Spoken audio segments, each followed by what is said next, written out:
I don't know why.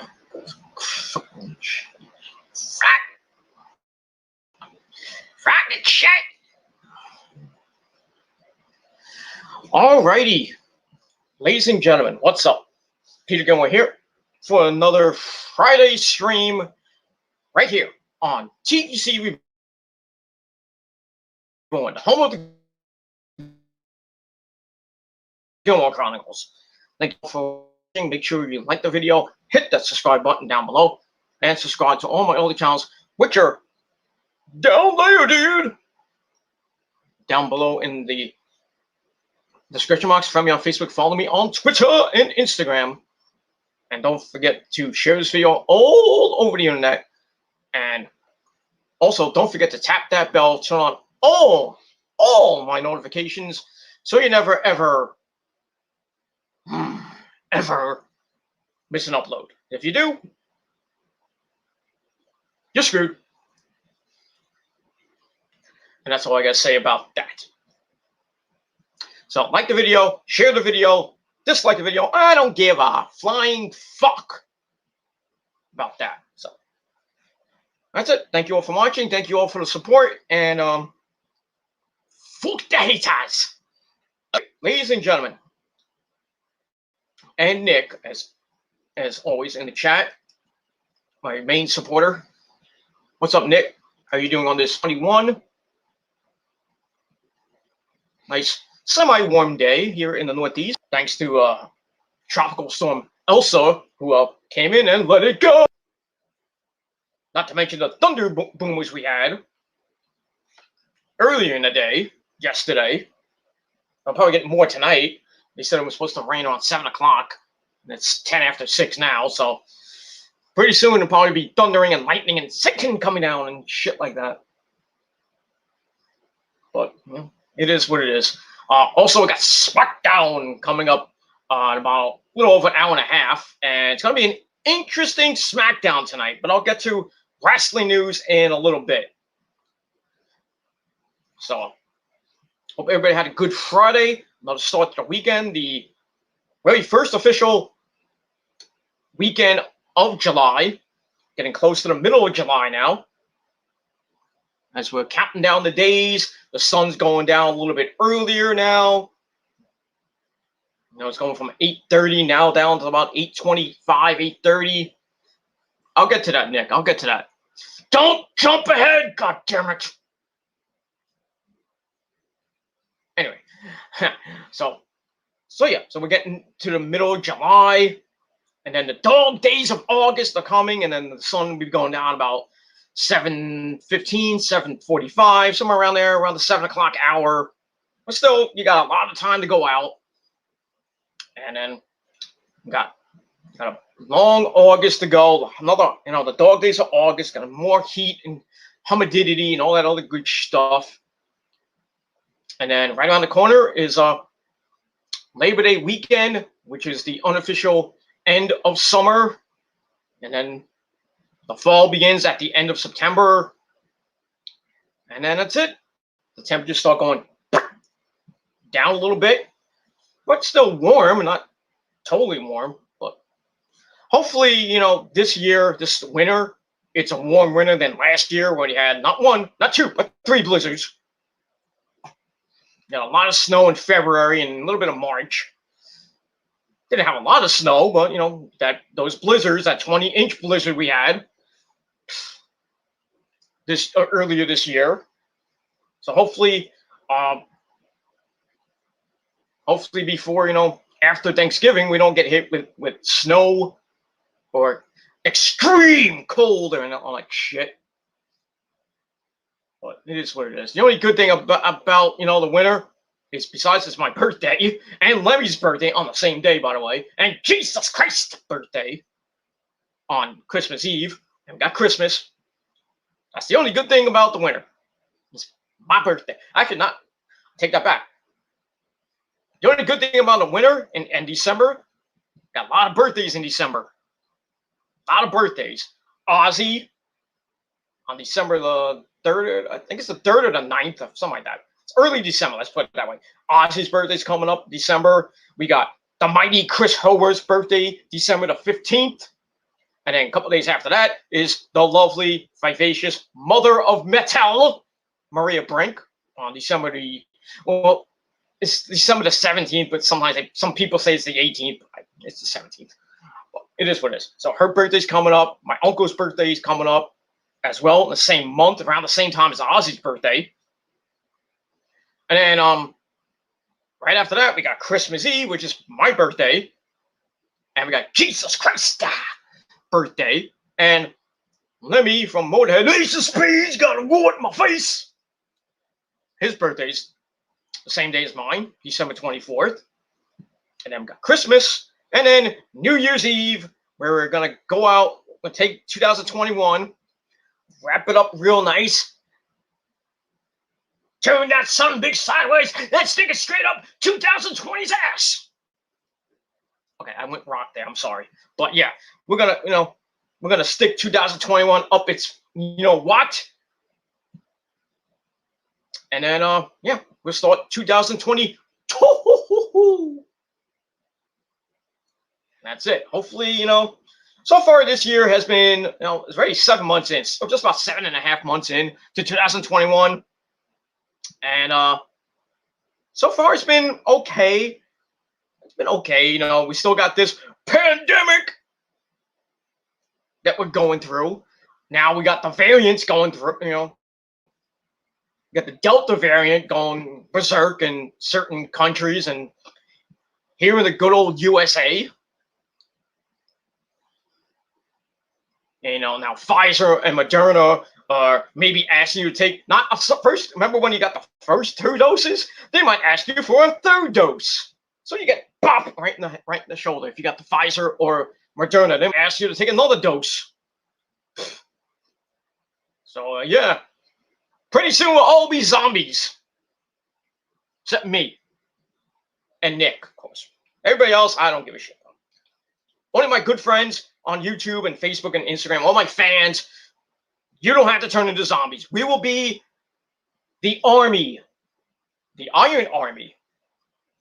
Like In This Moment sang, great song, by the way. Because we built ourselves a fucking Iron Army. That song's about, me. Actually, it's not. I'm just joking around with you.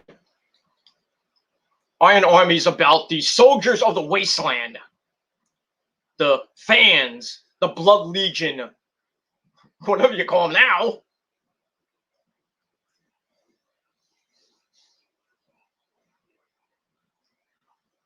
I mean, the In This Moment fans have they change their names like every album.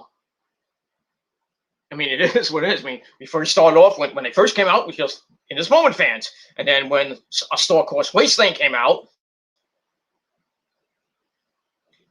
we were known as the Soldiers of the Wasteland. Why do you think they made Iron Army for? Why do you think I have a shirt that says, well, I don't have it with me now, but it says Captain Gilmore, SOTW, Soldiers of the Wasteland. Rosa has one too. Private Rosa. I bought it for her birthday. That's a couple years ago. And I can tell you, we wore those shirts to In This Moment show when they were co-headlining with Nonpoint in New York City at Santos. What was it called? Not Santos Escobar. No, not him. Oh, Santos Bar and Grill or something like that. Santos Funhouse or something like that. It's a little rinky-dinky bar, which is downstairs in the basement.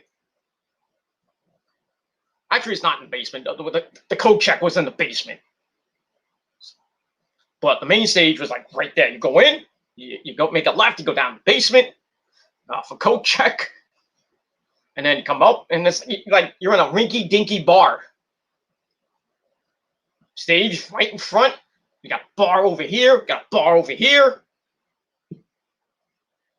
It was great. It was a great night. They had a couple of good bands that started.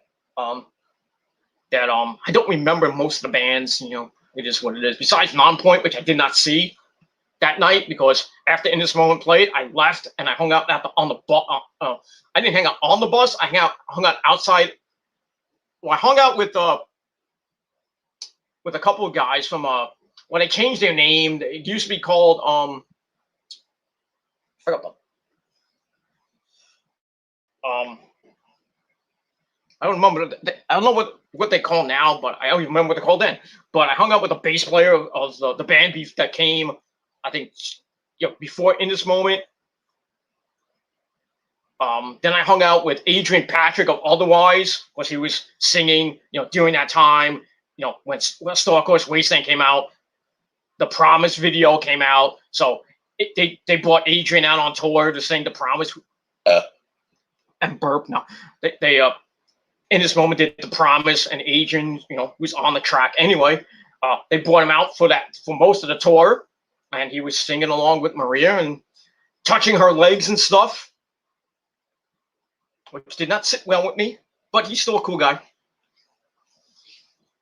Otherwise, this is a great band. Go out and check them out. Haven't seen them and haven't bought an album since the first album.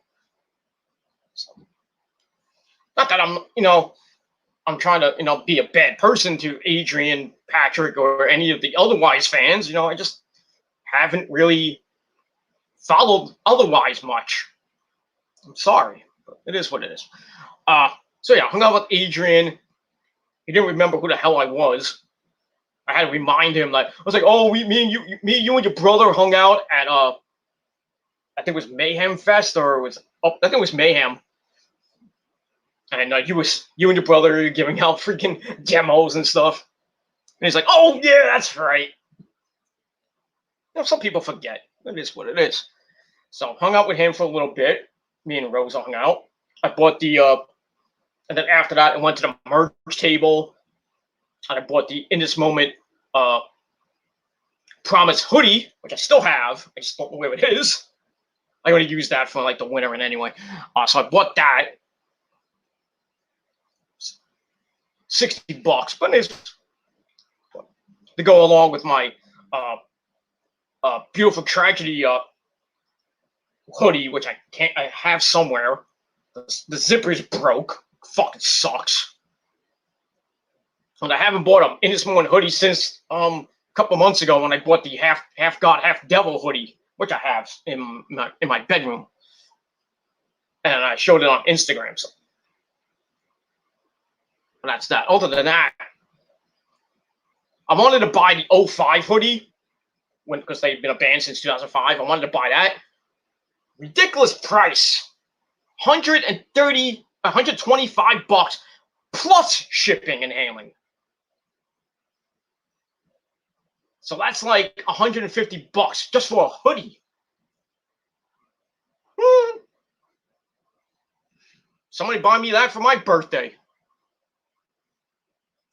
Not going to pay you back, but, I'll thank you, but, I'm not giving you money for it. I buy it myself, but, I got other things to do.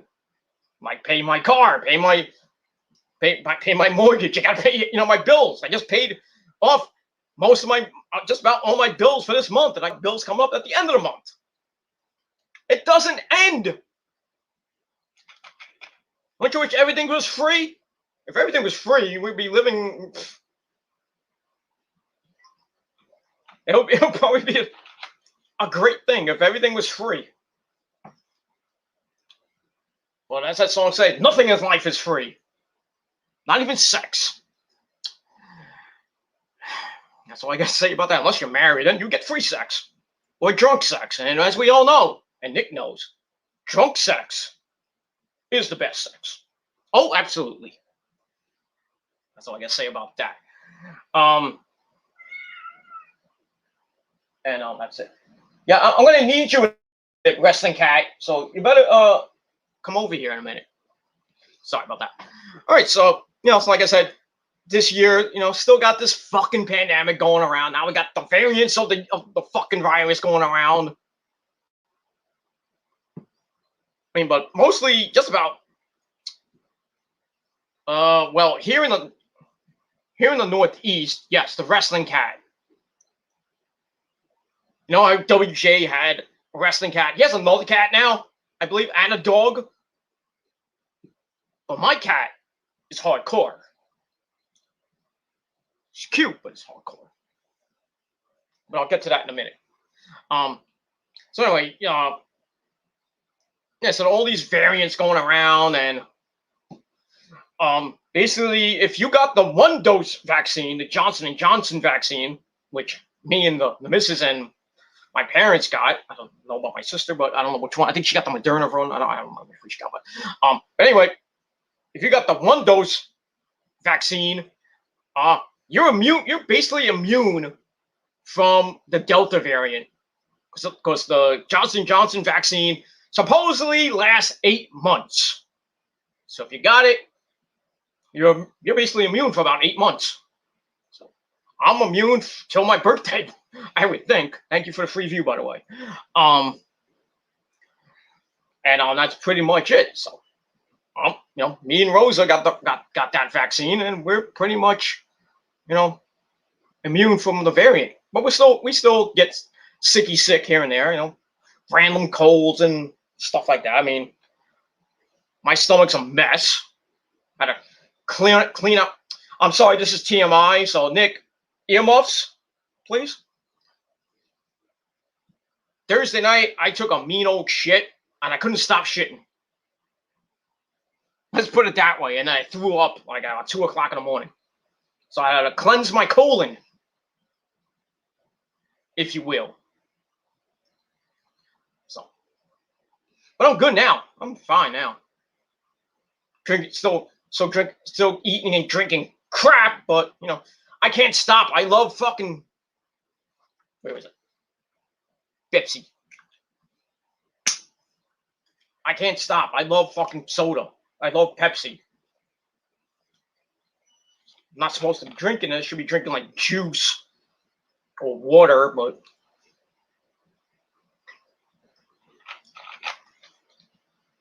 what can you do? What can you do? And you're not supposed. You're supposed to eat healthy. You're supposed to eat fruits and veggies and all that stuff. And I'm not a big fruit eater anymore. I don't eat vegetables that much anymore, except for corn. I'll occasionally have some like lettuce here and there, but not a big fan of lettuce. I hate tomatoes. I hate pickles. I hate string beans. I don't eat peas. They taste nasty. Carrots, to the extent I do have every so often, but not as much as I used to when I was a little bitty baby, little bitty Hulkster dude. Now I'm 44 and I'm eating like a pig because I love junk food. I mean, who doesn't? I eat so much junk food, I should be like 600 pounds. I could be that fat fuck from Texas. You know what I'm talking about. But I'm not. Thankfully, I'm a mean. How did Joe Gertner say it? How did Joe Gertner say it when he was talking about Devon? Oh, I know it. I know it. Don't tell me, Nick. Don't tell me. Rough cut, chiseled and jacked. 150 pounds. With the guns to prove it. Look at that. Look at that. All those years of picking up, when I was working at the deli, I had to pick up a lot of heavy shit.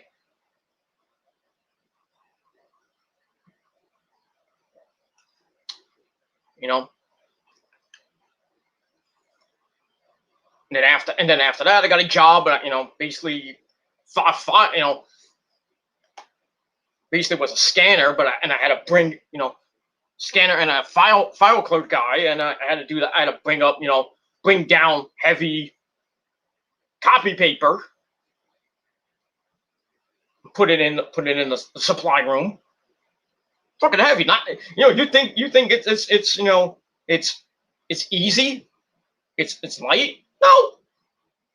One case of copy paper is about 50 pounds, at least. I had to bring envelopes downstairs, boxes of envelopes that are in a big box. I had to bring computers downstairs in the box. Thankfully we had an elevator. I'm not going downstairs by myself and got to trip down the stairs and have a fucking computer fall on my face. Fuck that. Yeah, so I got my body in shape with all the heavy lifting I've been doing. Not to mention Rosa, but that's just another story for another time, if you know what I mean. Being married, and you have to, you have to do the heavy lifting, if you know what I mean.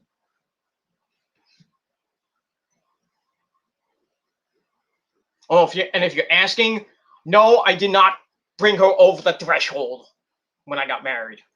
She brought me over. It is what it is.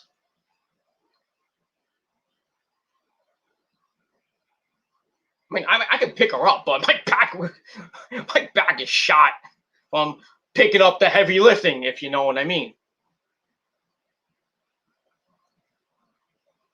That's all I'm going to say about that. So, I mean, it is what it is, but it couldn't be any happier. Because that's why, I look way better than you motherfuckers. Oh, you don't have designer shirts. You don't have this and that. You look like a bum. But I look like a sexy bum.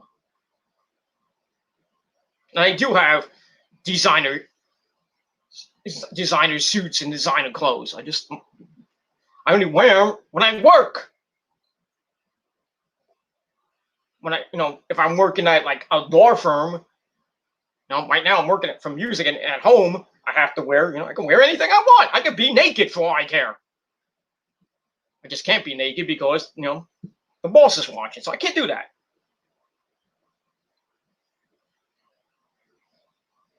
But yeah, if I decided to get, something else, like work at a law firm or work at McDonald's or everything, I gotta wear, a uniform, or I gotta wear, nice, sexy looking clothes. God forbid there's a hot fucking coworker that wants to, suck my wood, drink my milk, and get the vitamins. But it's what it is. I had a couple of coworkers, a couple years ago, I wanted to, good Lord, I wanted to bang the crap out of them, but that's against policy. Fuck the policy, man. You want to go out to lunch? Go out to lunch. You want to go out to a movie? Take my girlfriend with you.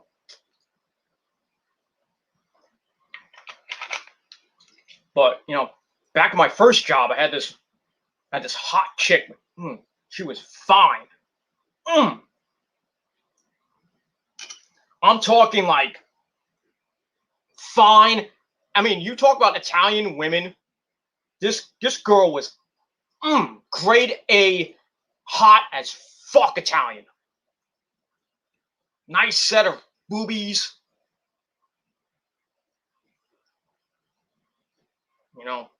I wanted to bang the living crap out of her. At the time, this is like when I was like 18, 19. Even before, I bagged my first chick and everything. But this girl, I really wanted to bang the crap out of her. But she had a boyfriend. I met the fucking guy. The guy's this tall. And I was like, and she kept flirting with me every freaking day. Every freaking day. And what can I do? Can't do nothing. I'm not gonna go against somebody. If somebody has merchandise, I can't touch it. Like, hands off the merchandise. Like, no, the Heartbreak Kid, Shawn Michaels sang. Can't do that. Can't touch the merchandise. As much as I wanted to touch the merchandise, I wanted to,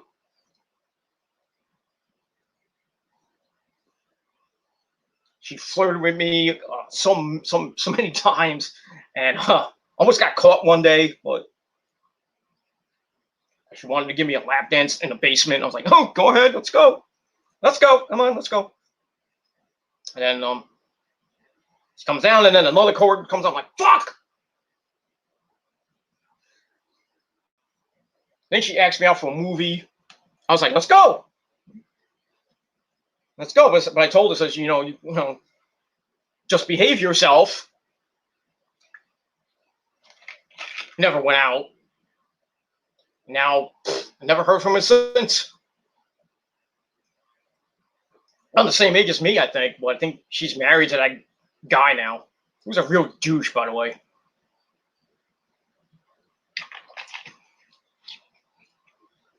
I mean, it is what it is, and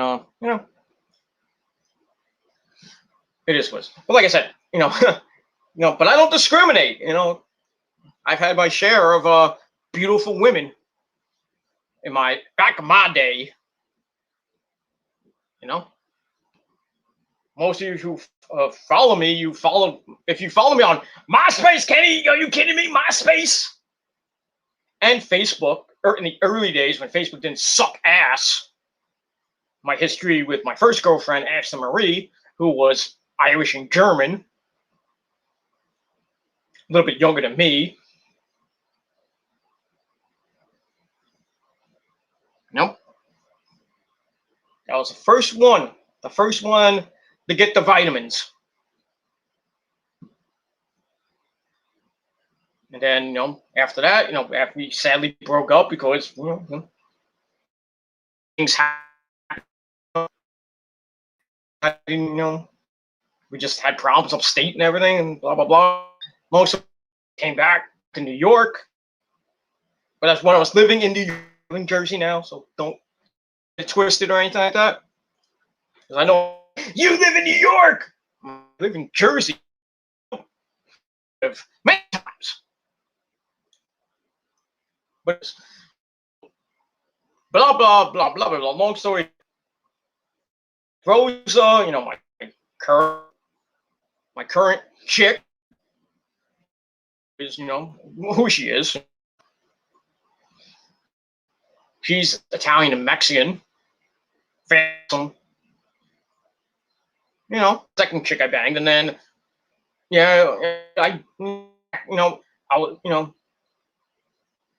like years ago, we for a little bit, and I got a little thing on the side, and I got some Asian Filipino chick, banged her not once but twice, and then me and her back together, and still kind of hanging out with the chick, and she, that's it. Rosa found out, and out the door she went, but then she came back. And then after that, we got where we are now. 13 goddamn years. Fucking shit. But I love her, and if you don't, well, fuck you. Because all you do all day is jack off to her and then jack off to me at the same time. That's all you haters do. But it is what it is. All right. Enough about the past, enough about lovey-dovey stuff, and don't want to talk about that. And you don't want to hear it. Nick doesn't want to hear it. He wants to hear about some wrestling and other stuff. Don't you, Nick? That's all I got to say about that. All right, we'll get to what Nick was going to said in the chat in just a minute. Sorry about that. Yes, the wrestling cat. Yes, Zuzu the wrestling cat. You've seen her many times. Not all the time, but I've had her on some videos here and there. Nick's heard the worst. Did you earmuff yourself when I was talking about the poopy? But, okay, well, yeah. Okay, let's get into it. All right, so we wasted 30 minutes, wasted half hour talking about bullshit. All right, let's get into what we want to talk about on Freaky Friday. Now, this is my third or fourth Friday in a row that I've done just a open forum stream talking about wrestling, talking about random shit. I don't know if I'm gonna make it. Thank you for the view, by the way, asshole. I don't know if I'm gonna make this a weekly thing, like a weekly Friday thing.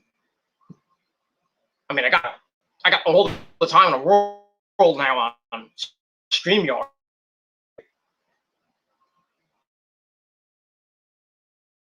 Besides all my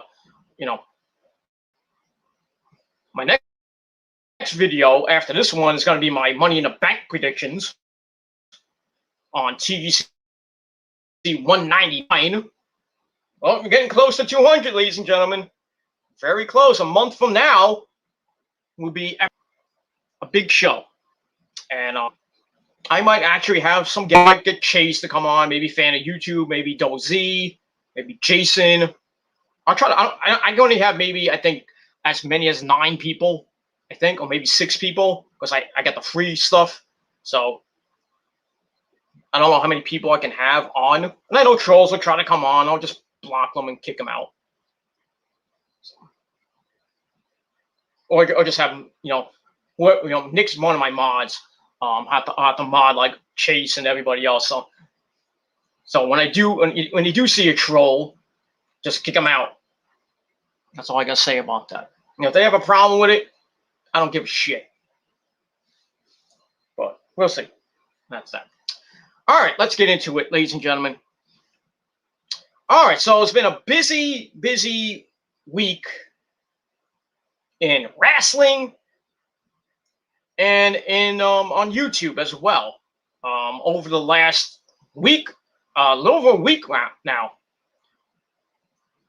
especially here on YouTube and in that fine community that's been dead since 2011. You know what it is, the WC or the WC.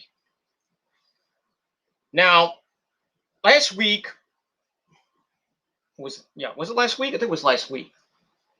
Yeah, I think it was last week. I came on video and we talked about the whole Hangman Charlie thing, where basically if you don't know what happened, I'll briefly recap. Basically, Charlie was in a private chat and he told people things, and it's like his daughter was dead and his mom had dementia and this and that. Blah blah blah blah blah blah blah blah. Long story short, it came out that he lied about his daughter dying and his mom having dementia. So everybody in the YWC on YouTube buried this guy and basically blackballed him from YouTube. Never be heard from again. He blocks people on Facebook, block people on Facebook, and block people on YouTube. Blah blah blah. And then other people still talking about him, like for the last few days. But then I think it was I think it was Tuesday or Wednesday. Hangman Charlie comes back on his channel and he does a stream, like almost 3 hours stream. And he's like, basically he wanted to apologize. He wanted to come out and tell the truth of what happened. Chase was there. I think Leon was there. Dan XP was there. A lot of people were there. Let's put it that way. And I was listening in. I chimed in a little bit, but I think I was blocked. So I really, I don't know if anything what I said in the chat was even shown. I think it was blocked. Not that I give two shits, but it is what it is. But man, the stuff that that was a war that night. That was people just came on his stream and freaking went off on him. And he's trying to, at first he was like apologizing and this and that, trying to basically get clout and get forgiveness and stuff like that. And then like Dan XP would come on, or Dark Horse would come on, Chase would go on. Chase wanted answers. Dark Horse came on, and him and Charlie went at it. They went at it. Like two fucking bulls going at it, yelling at each other, this and that. Yeah, you're lying, you're this and that, you're a piece of shit. And Charlie, mind you, was on he took a bus. He was on public transportation during this stream. Just great. Just great. Using public transportation to do a 3-hour stream. That's perfect. Whatever. Anyway, so at first, like I said, at first he was kind of apologizing, and he was trying to get people to feel sorry for him and this and that, and people weren't having it. They were thinking like you're still a piece of shit. Doesn't it doesn't matter. You did what you did, and he's like, yeah, I know what I did. What I did was wrong, and this and that. And they were talking about his harassing his ex girlfriend Daniela, who's actually going to be on tonight with Dark Horse at 9:00. So check that out. It's on Dark Horse's channel. I don't know what his channel is, but if you can find it, I think it's Dark Horse Purge. The channel is, I think, I'm not sure. Yeah, so many channels. I don't even know which one it is. But yeah, tonight at 9:00 during freaking SmackDown. I'm not even going to give two craps about the second hour of SmackDown, because I'm going to be dead in front of my computer listening to this stream and what what Daniela, his Hangman Charlie's ex-girlfriend, has to say about him, and she is going to grill his ass. I can't wait. All the harassment, they're going to talk about that, and I got to give Dark Horse credit for doing this. Nick's gonna be watching it too. I think everybody's gonna be watching. And then later on, we're gonna get 6 million streams between now and Monday about this. And I know Charlie's probably gonna watch too. Why not? Why not? So yeah, but big ups to Dark Horse for somehow, I don't know how he got in touch with Daniela. It was from somebody else, or he did it by himself, obviously, I think. But I can't wait for this. I cannot wait for her to basically give her side of the story of all the abuse. And I'll get to the abuse in a minute, but the mental abuse, the physical abuse, the harassment charge, going to court not once, not twice, but 3 times. And I think that's the mother of his kid. I think, I'm not sure, but and who knows what he could have done with the baby? Probably abused the baby too. I don't know. I'm not saying Charlie's perfect. He's just he's got problems. He's fucking nuts. We're all not perfect. We all got our demons. We all got our skeletons in the closet.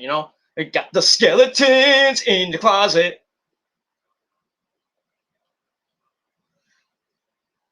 Like that great, like my great sweetheart Ash Costello sang, Skeletons from their Unbreakable album.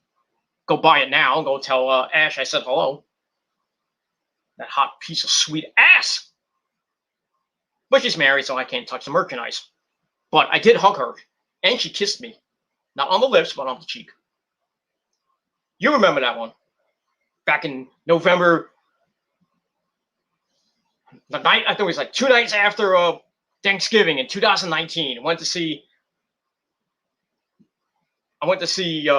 New Year's Day in this moment and a hailstorm.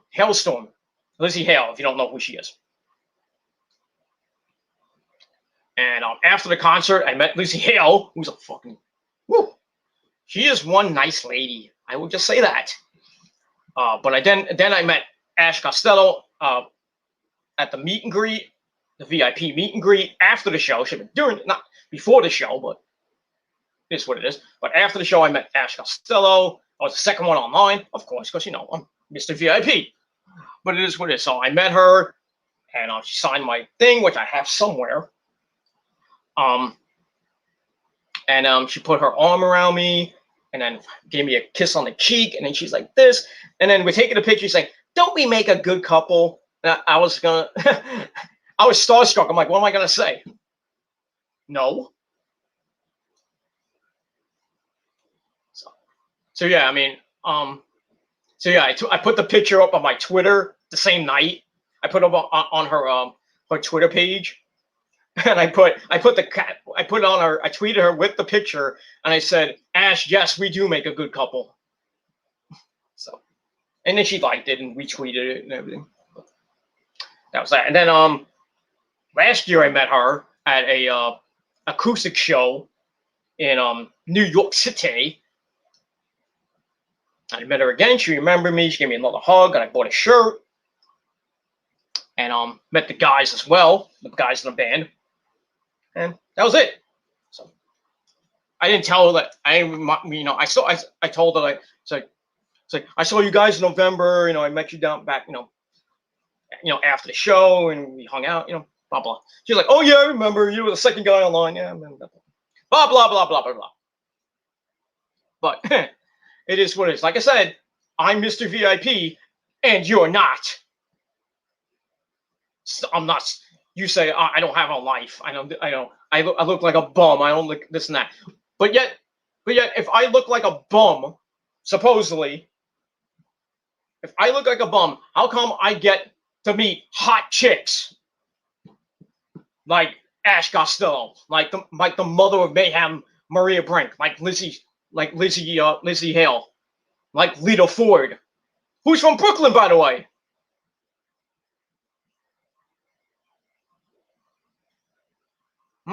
Why do I meet all these hot as fuck women? Coincidence? I think not.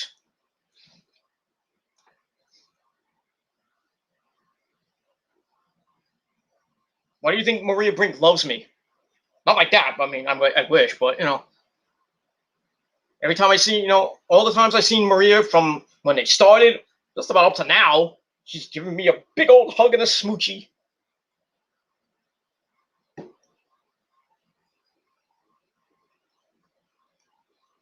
I mean, it is what it is.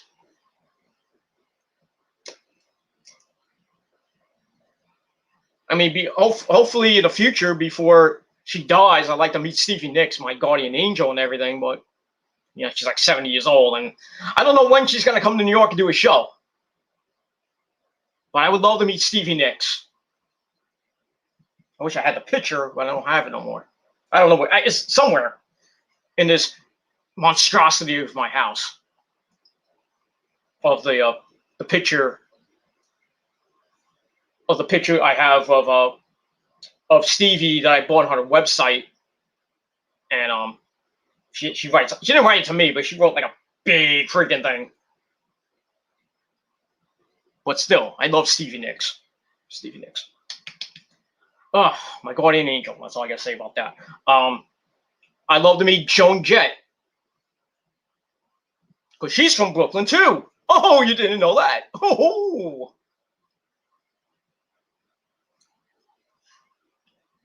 I want to meet Joan Jett. I'm gonna go. I know they're playing at Citi Field next year, But you think I'm gonna have the money to for all that shit? Probably sitting on the upper deck, looking down. I can't see anything. So I'm not gonna be on the field or anything looking at them.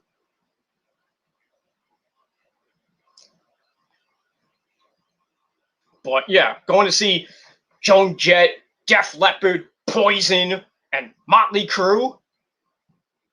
You need an arm and a leg to get front row seats on the field.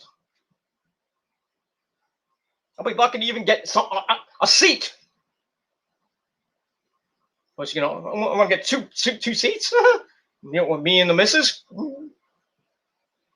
like $500. You gonna give me $500? I don't. I'll probably start saving now for it, but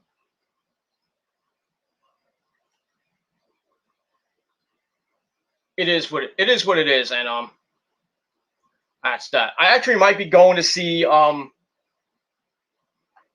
Avatar in New York City in September, and then my good buddy Zach Wild and Black Label Society coming to town. I think in October or November. But those tickets I can afford. And that's it, just gotta get there early and hopefully, don't get killed. Because with Zach, I think he's gonna have Obituary and Carnifex, I think. Oh, Mosh Pit Palooza that night. As far as Avatar, really not much moshing. Depends who the support bands are. That's all I gotta say about that. But, yeah, I've been in a lot of mosh pits in my time. Nick has probably too. But the scariest mosh pit I've been in is when they did the Wall of Death. Oh boy. That was the scariest mosh pit I've ever been in. And that was doing a Lamb of God concert.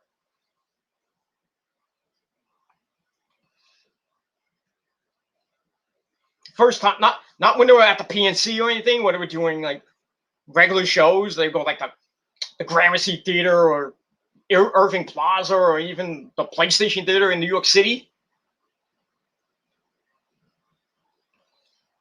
Some of those places, are kind of small, so you really can't do the Wall of Death. But if you go to like Madison Square Garden and you're on the floor, and then the guy's like, "Come on, let's get a big circle pit. Let's go, Wall of Death." And then next thing you know, you hear a guy go, "No, not the Wall of Death, no!" And then they start. Then they're like 50 million people. You're like, no! But I survived the Wall of Death, not once, not twice, not 3 times, but 4 times. I survived a circle pit for Slipknot and Slayer. Slayer! Sorry. Can't say Slayer, gotta go Slayer!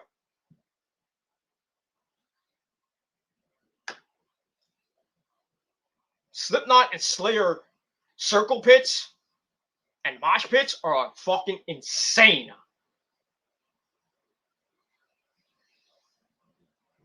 Especially the Slayer ones. Woo!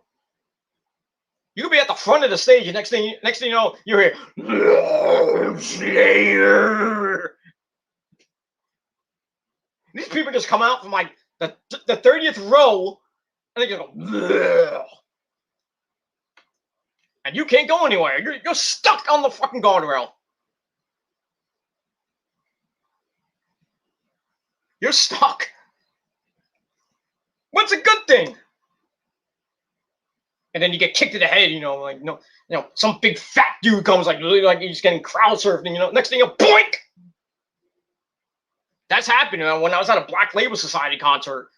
Some big dude's coming, and I see him coming too, and I'm like I'm ready, like I'm just ready to go, throw him out, get out of here. But the guy behind me, he was crowd surfing, and the guy behind me wasn't looking. boink, right in the head. I was like, ooh. So we took him, and then next thing we know, there's no security guard there. Her was splat. Woo! That guy took a tumble. I felt bad for the guy. He got up. I was like, dude, you're. And I went to the guy, the guy behind me. I was like, dude, you okay? He's fucking bleeding. I was like, holy shit. I'm going to die.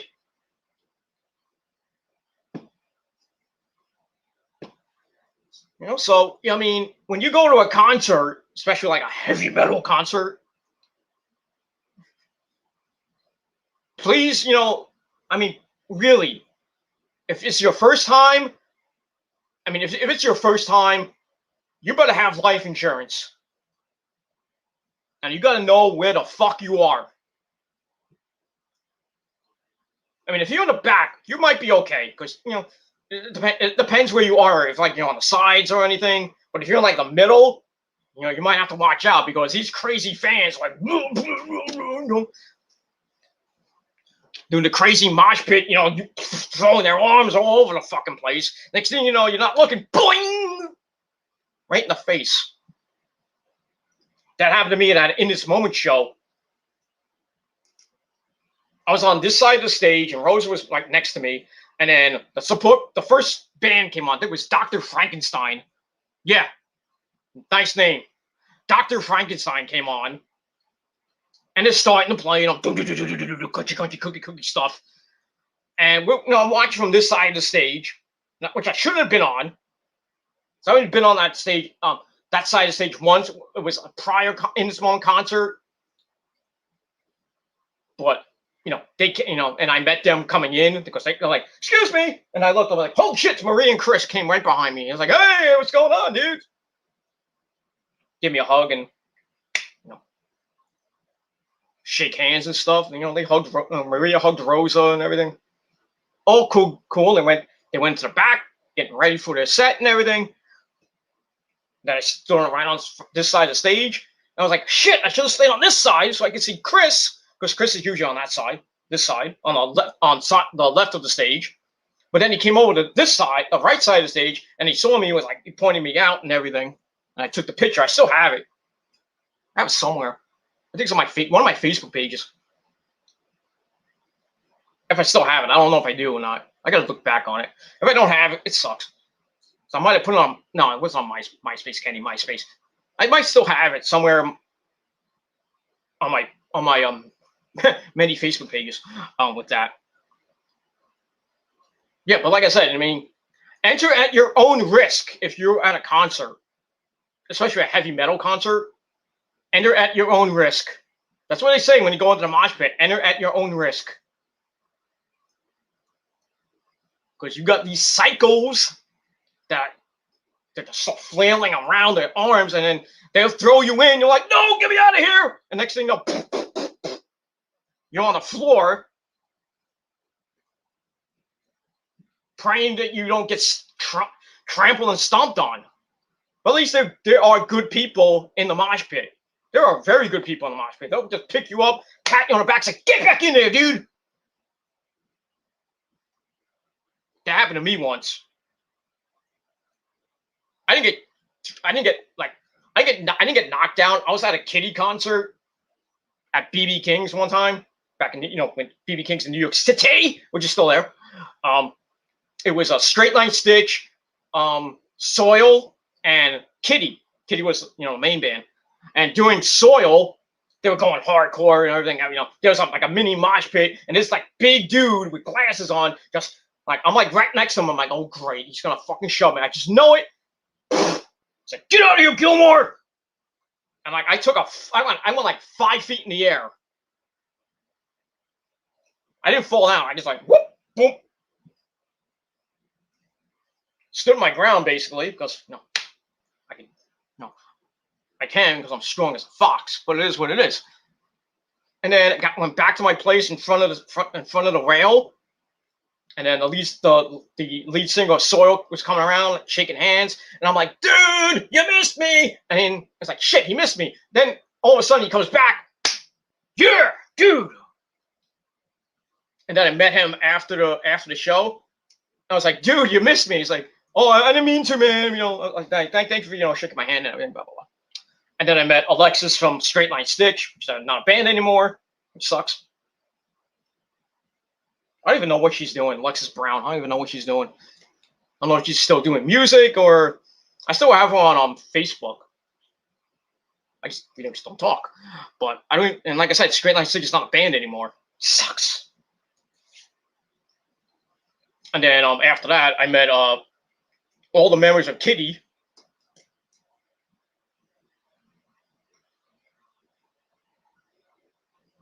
Before the bass player Ivy left, and then they brought in another bass player. I met Morgan. I met Mercedes. I met Tara, the guitar player. I think this was on their Funeral for Yesterday tour. But yeah, the first time I met them, I was hung out with them after the show. Then they played another show. I think it was like maybe a year or two later. Played at BB King's again, but I didn't know about it until like the last minute. I'm like, shit, I gotta go. So me and Rosa and her sister went to BB King's. We were just gonna go eat and listen to the band. We were, bought the tickets and we were just gonna eat. So we see God Forbid. That's a band name. God Forbid. We're just coming back, by the way. We saw them.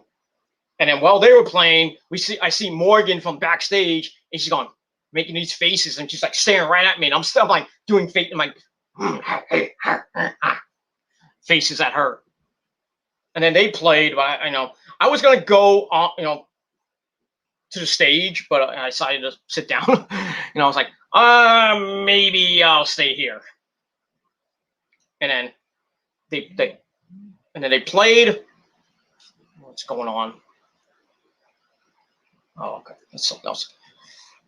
All right, we got SmackDown coming up in 55 minutes, so I'm going to try to get this done quick. I'll get back to the Hangman Charlie shit in a minute. But yeah, so after they went off, finished dinner, paid for everything, and then we went to meet Kitty again, and it was the same people, Morgan, Mercedes, Ivy, and Tara. So we took pictures, which, like I said, on my Facebook page. But it is what it is. So to say that I don't meet celebrities, I'm not successful, I don't have a job and this and that. Like I said, I work in music. You don't work in music. You don't work in music. Fuck you. I work remote, motherfucker.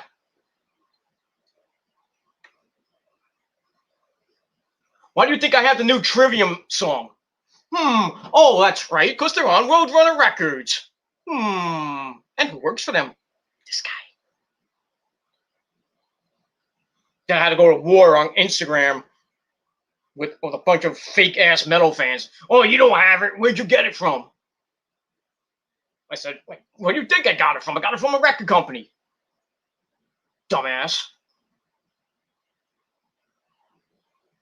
They're like, okay, what's the chorus? I'm like, oh, I gotta tell you. Like, I can remember off the top of my head. Morons. But I still have it. It's in, it's in my closet. Which came out today, by the way. I think it's called Into the Dragon. Just go to their Instagram page. It's there. That's all I gotta say about that. I think it's just people are calling it Shogun 2. Not even close to being that. Shogun was a great album, but this one, shit. And Matt Heafy, the lead singer of Trivium, has COVID, but he's doing fine.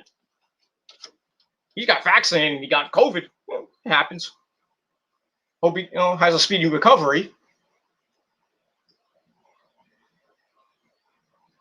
That's another band I saw live. That's an awesome band. I see more bands than half you motherfuckers have had sex, okay? All two of you. You know why? Nick knows why. Say it with me, Nick. Mr. VIP. That's all I gotta say about that. I'm a very important Peter. You know what I mean? It is what it is. I just love what I do. And that's why, you know, I have my foot in my foot's already in the door in the music world. It's been that way for the last 15 years. Got my foot's in the door thing, you know. It's never gonna. I'm never leaving it. Because music is my passion. Let's say wrestling is my passion. I wanted to get my foot in the door in wrestling, and I had it slightly in the door with, you know, Joel Maximo. But, you know, that door closed. And as much as I want to try to get back in the door in the world of professional wrestling, you know, I haven't really thought about it.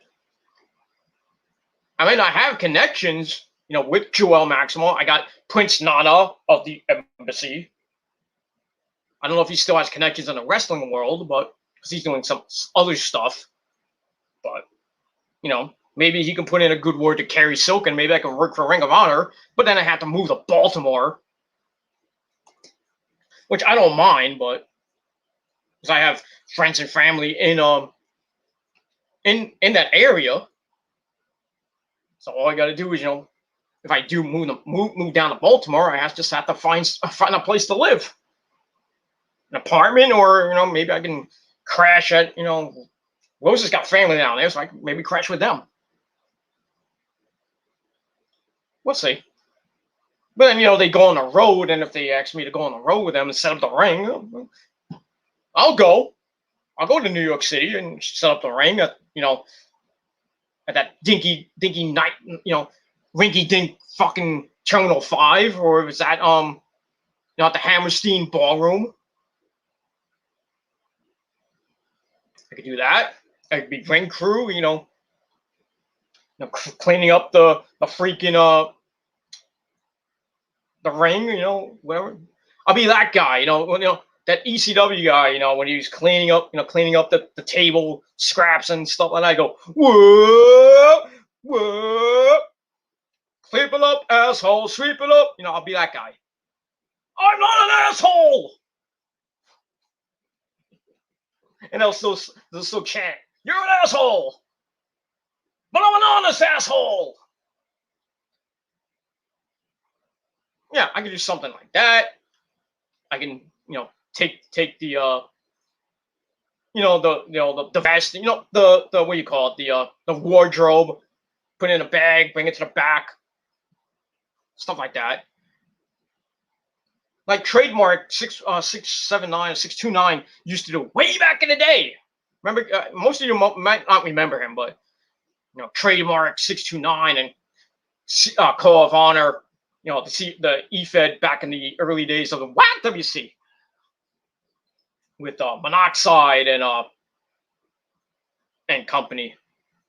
Most of you might know. I don't think Nick knows, but if he does, that's great. That was the very first EFED on YouTube, by the way. Way before that fat fuck Dave Grimm's Toy Show ever did that shit. And where's GTS now? Garbage. Sorry, Dave. Your views are gone way down, like wrestling. And his shows are getting continuously boring. I'm sorry, I can't support Grimm that much anymore. Yeah, but he's about to get married again to the Quarantino or Tino, whatever the fuck her name is. You know, he's happy banging her like probably every goddamn day because he's a fucking perv. Not that there's anything wrong with that. I mean, it is what it is. But he got lucky and, you know, get married to her. Probably pop out a couple kids. to go with his other 2 kids from, from his ex Barbara.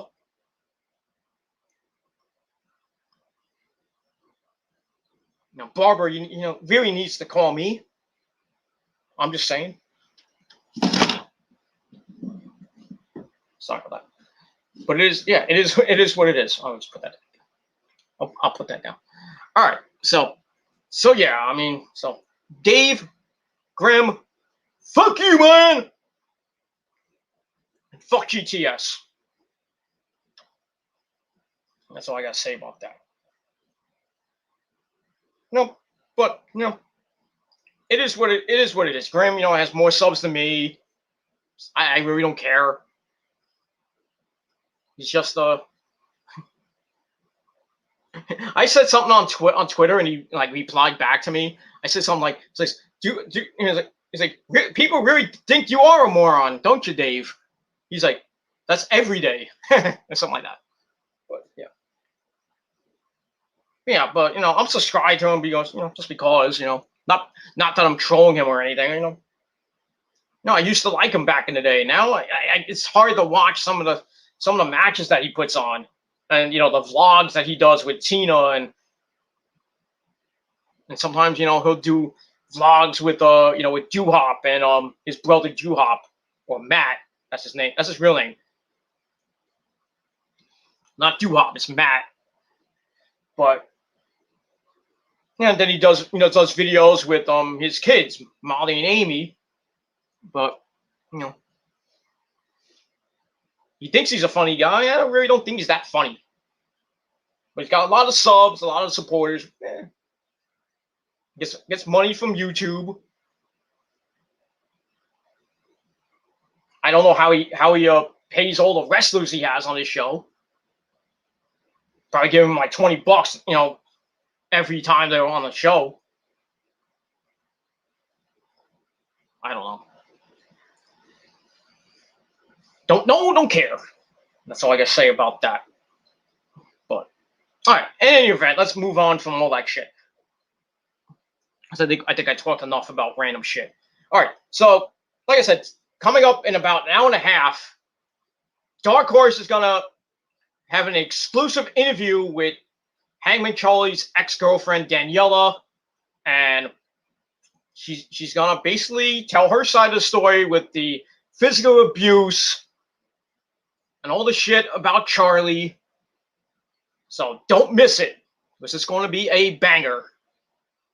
And it's going to further put Charlie into the ground.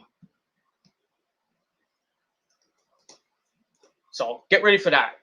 But the thing that pissed me off today, not the fact that I woke up today, because I was in a lot of pain. I was like, I don't want to get up. And Rosa had to, do her stuff, babysit. What else is new? And so yeah, she's probably not gonna be back tonight. I doubt it. But so I'll have another Friday night to myself. We can go over to Asians and have a good old fashioned sushi party. Nick's invited too. No, I'm just kidding. But yeah, watch SmackDown. Watch this awesome video that Dark Horse is gonna make. And that's it. But like I said, what pissed me off today, oh man, I couldn't believe what I heard from Dark Horse today. And he did a video earlier. You can go on his channel. I don't know if Nick heard this, but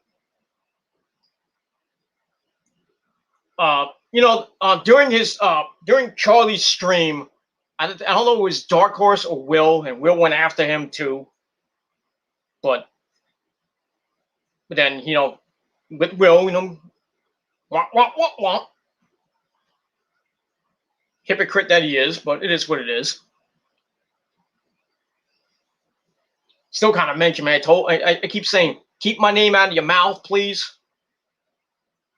Especially my real name, which I don't put on here because I don't want anybody to know except for my real friends that I've known for like a long time. I just use my radio name, which is Peter Gilmore, which I'm thinking, which I'm going, actually gonna get more. Okay, which I'm actually gonna get trademarked and everything. This is, want to get it legally changed, but it is what it is. I had it, now I gotta renew it. But that's that. So yeah. Just all you haters, just keep my fucking name out of your mouth before I break it. That's all I gotta say about that. So anyway, during that whole war that went on the other night, there was something brought up. I think it was Chase or Dark Horse brought it up about the supposed animal abuse and charges that went against Charlie for animal abuse. Now, people are saying that, no, we don't know if it's true or not. We see an article, and Charlie's, they're reading the article with Charlie, and Charlie's like, oh, that's not true, this and that. It's like, I never abused an animal, this and that. Giving us more bullshit. And then find out today, I'm looking at Dark Horse's video, and not only did he lie about his daughter dying, not only did he lie about his grandmother having dementia, he lied about being an animal abuser. This fucking prick.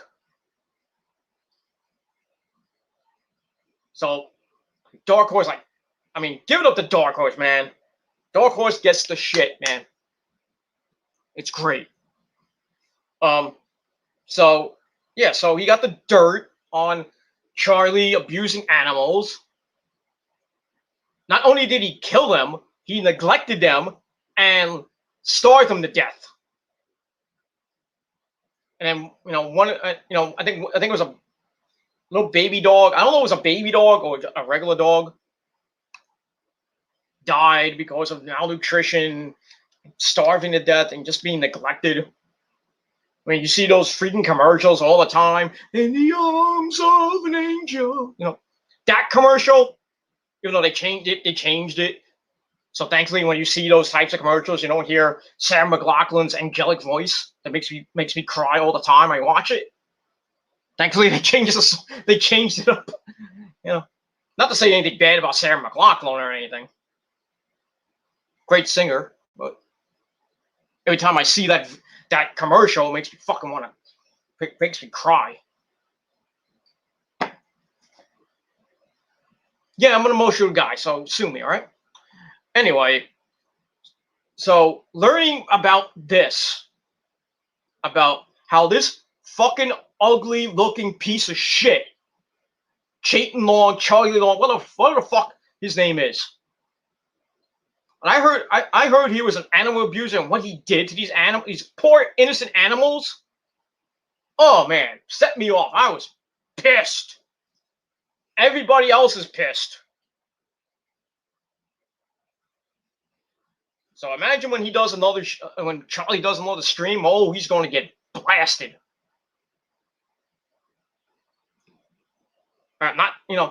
He's going to get blasted tonight and for the rest of his goddamn life. Because he's a piece of shit. But I thought he was cool. He gave me praise on a video and everything. I would sometimes be in his chat, say hello. Nothing else besides hello. That's that. I really thought he was cool, I try to see the good in people, but, next thing you know, the skeletons come out. And you have to think differently of the person. You have to get the facts, if you will.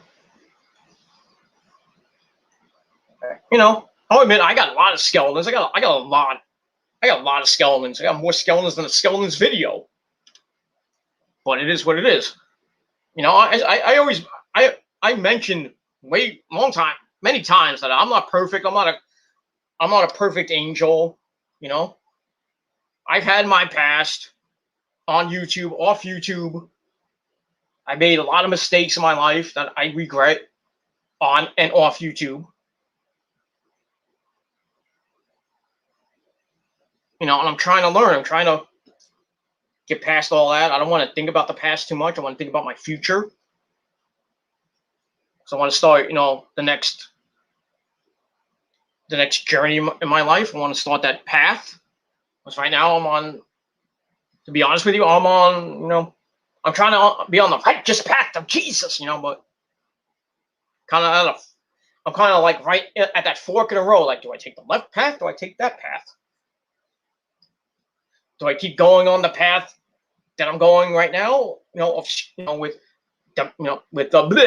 With my mental problems and my financial problems and this and that. Because I'm not financially in ruin. I got a lot of money, but I wish I had more money. So do I keep going down that road? Do I keep, being stuck in neutral?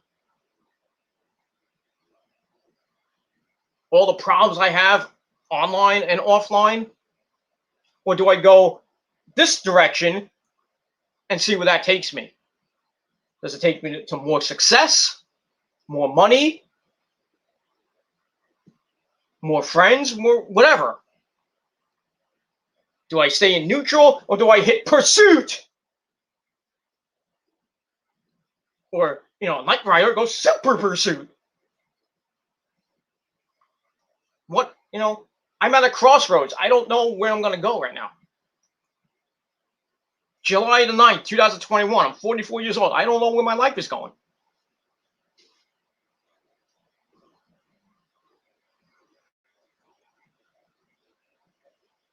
And I'm not even 50 yet. I'm close to it. I'm going to be in my mid-40s. I'm going to be hit that ripe old age of 45 when people have that midlife crisis. I've had it already for years.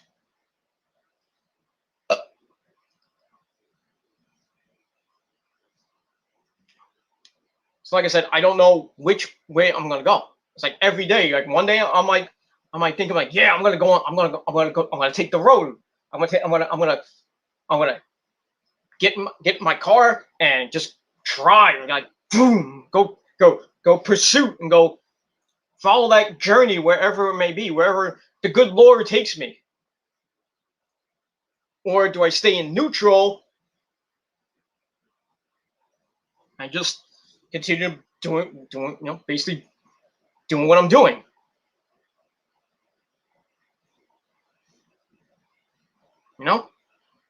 Man, every time I want to take that road, something like I'm like on the road, and then I just see like a pothole, and then I'm back to the same fucking person. It sucks. It fucking sucks, but But I think over the last couple of days, I started to reflect and think about what I want to do with my life on and off YouTube. YouTube wise, I want to try to get better. I know I'm not going to get millions and thousands and 100,000s or millions of subs or views. I don't really care because, like I said, this is not my life. Everybody's like, you're on YouTube 24/7, 365. No, I'm not. Okay, and you have no proof that I'm on 24/7, 365. Okay, because I got a life too. Unlike you motherfuckers. Yes, SmackDown's starting in a half hour. Yes, I know that. And we got to get to the news too, so I'm going to do that. So, but like I said, I don't know where I'm going. It's like that White Snake song. That White Snake song. Here I go again. That the opening line. I don't know where I'm going, but I sure know where I've been. And then the chorus, here I go again on my own, going down the only road I ever known. Like a drifter, I was born to be alone. But I'm not a drifter. I was not born to be alone because I'm with Rosa. And I got a lot of friends. I got a lot of fans. You understand? Fans, you understand? Fans love me. Especially the ladies. And your mama, your grandma, your aunt, and your girlfriends. They all love me. Because I got a big stick, I got the vitamins and the milk for them. It does a body good. So, it is what it is. I'm like a rock star, just banging everything that walks.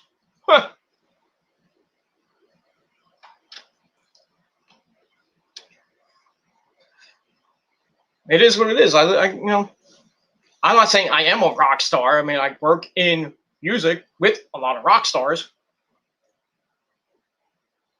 But I'm not gonna dabble in the sex, drugs, and rock and roll things. I'll just dabble in the sex and rock and roll. Just fuck the drugs. The only drugs I'm on is prescription drugs, which don't work. I'm just kidding, but no. It is what it is. I'm not, never touched cocaine, never touched ecstasy or marijuana, anything like that. And I'm not planning on either. I'm straight edge, like CM Punk. I'll drink my Pepsi, have hot sex with hot women, watch wrestling, listen to bombastic rock and roll, and just party like a rock star. That's all I got to say about that. And if you want to join me, hop on board. And if not, get the fuck out. And that's all I got to say about that. So anyway, back to suck as fuck Charlie, the animal abuser. Who does that, man? Really? This is why you have. This is why this planet is evil. Not that evil, but evil. And that's why, YouTube is a toxic place to be. You don't know who's who on this fucking website. I mean, we had a guy show his tiny little cack. Where is he now? Irrelevant. And then he makes a fucking community post the other day. He's like, I'm coming back. I'll be bigger and better than ever. Yeah, okay.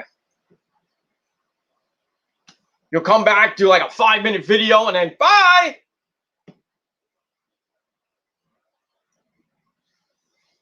You'll be off for another month, and nobody will give two shits except your little dick riding subscribers, which are going down, down, down, like my tongue in your, like my tongue in well, you don't have a girl, he doesn't have a girlfriend, but if he did, it would be in his girlfriend's ass.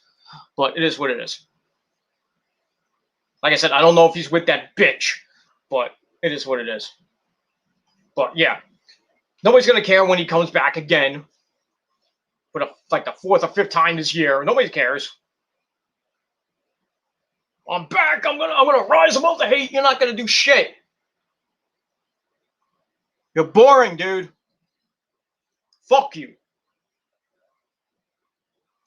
And that's that. I mean, we had that. We had another guy pull on his pants and show his dirty asshole with all the coin coming out. We had that. We had the e-begging, and we had all this other shit. Man, we had another guy pull down his pants the other day. I mean, and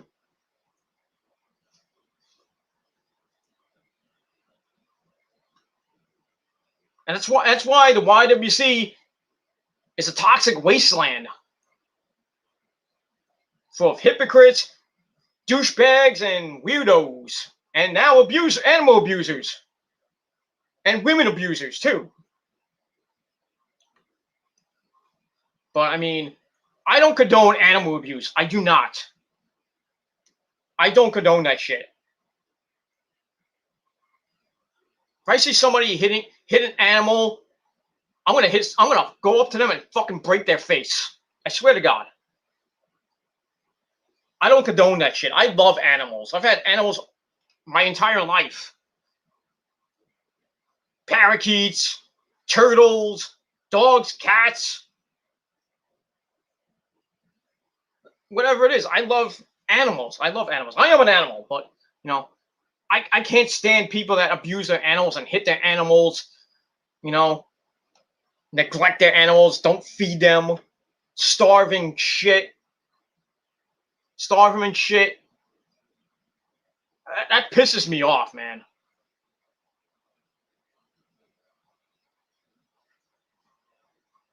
You know, my mother, God bless her, she is the same way. She loves animals, and she sees like neglect of animals. She just goes off, man. She gets pissed. My mother is a nice lady, but when I see that on TV, and I hear it on the news, or I see it for myself, sometimes I want to punch some of the guy's lights out. I've never hit an animal in my life. Never hit it. I never abused my animals. Never neglected them. I always, I love my cats and my dogs. I've had.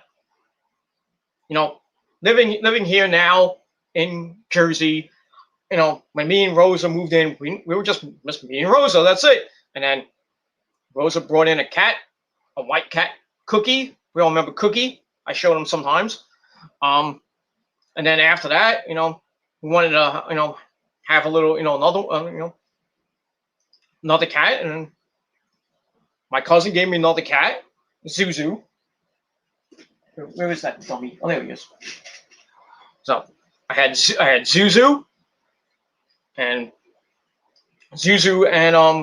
Cookie were with us all the way up until 2018, 2019, when Cookie died, because he had something wrong with his thyroid and just didn't look good, and we didn't have the money to take him to a vet. We still don't. We don't have the money to. I have no money to take Zuzu to the vet right now. So, and the Met game started, and it's 1-0 Pirates, top of the second. Because they got rained out last night, playing tonight, got a doubleheader tomorrow, and then who knows what they're playing on Sunday, right before the All-Star game. So, so Taijuan Walker gives up a run in the second inning, but yeah, that's fine. As long as he doesn't go up any more runs. We'll see what happens with that. Pirates suck anyway. First of 7 games against the Pirates. So, we'll see what happens with that. But yeah, going back to that. I love pets. I love cats. I love dogs. I'll even do an Asian. No, I'm just kidding. Every pet I had, it's like a member of your family. And then when you lose, when they die, it's like you losing a member of your family. It hurts. It really does hurt. And I've had great pets in my time, and every time they die, it hurts. Like I said, it's like a member of the family dying. Like, could be your grandmother, your grandma, your mom and pop, stuff like that. But if they die, and because they're old or they're very sick and stuff like that, that hurts. That makes that doesn't make me mad or anything. It's just sad. But when I hear people abuse their animals and beat the shit out of them, neglect them, don't feed them, leave them out in the freezing cold, which is a crime now, that doesn't sit well with me. And all these animal abusers should be locked up and get the shit beat out of them. That's all I gotta say. That's all I gotta say about that. So Charlie, fuck you, dude. Fuck you, and oh yeah, fuck you, you animal abusing, woman abusing piece of shit. And I hope Chase beats the shit out of you. I really do. Chase lives right in the same fucking city as you. If he sees you, I hope he cracks you one right in the face. I support him 100% if he does that. Or anybody else in San Antonio that knows you or doesn't know you. I hope the word gets out in San Antonio that we have an animal abuser, we have a woman abuser.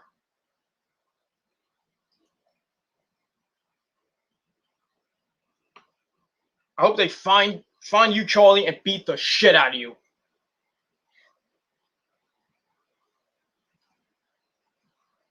I mean, it is what it is. And then people bring up mental illness. I mean, that's kind of. I think that's kind of dumb, like to bring somebody's mental illness into things. But I mean, that's just my opinion. I mean, I know all these trolls bring up, how like, oh, they say I'm bipolar when they don't know. I mean, oh, you're a doctor. You can't diagnose me with having bipolar. I already mentioned my condition. I have general anxiety disorder and impulse control disorder. Double Z has autism. I already mentioned that many times. Well, people love to just bring it up because they think it's cool. I'm not saying mental illness made Charlie the way he is. I highly doubt that. I just think he's a fucking psycho. But it is what it is. Hold on 1 second. Really quickly, I want to do this. Right on. It's dark here. Come here, you. Yes, I know. Come here, baby. Oh. Yes. I'm gonna have fun right now. Come on. All right, 1 second. All right. I mentioned I love pets, and this is my Zuzu. This is my cat. My only cat that I have left. Yeah. You're fat. No, I'm just kidding. Shut up. But yeah. Zeus is my friend. Zeus is my friend. She knows. It's always been there when I've had a bad day or a good day. I've had this cat for, I don't know, I think 5 or 6 years. I don't even know how old this cat is. I think 7 or 8 maybe. But look at this. Look at this beautiful cat. This is a beautiful cat, a beautiful animal. And I love it to death. I don't neglect it. I feed it every day, even though she wants food like every 5 minutes. Don't you? Don't you? Don't you wish your girlfriend was? Okay. But this is the wrestling cat now, the official wrestling cat.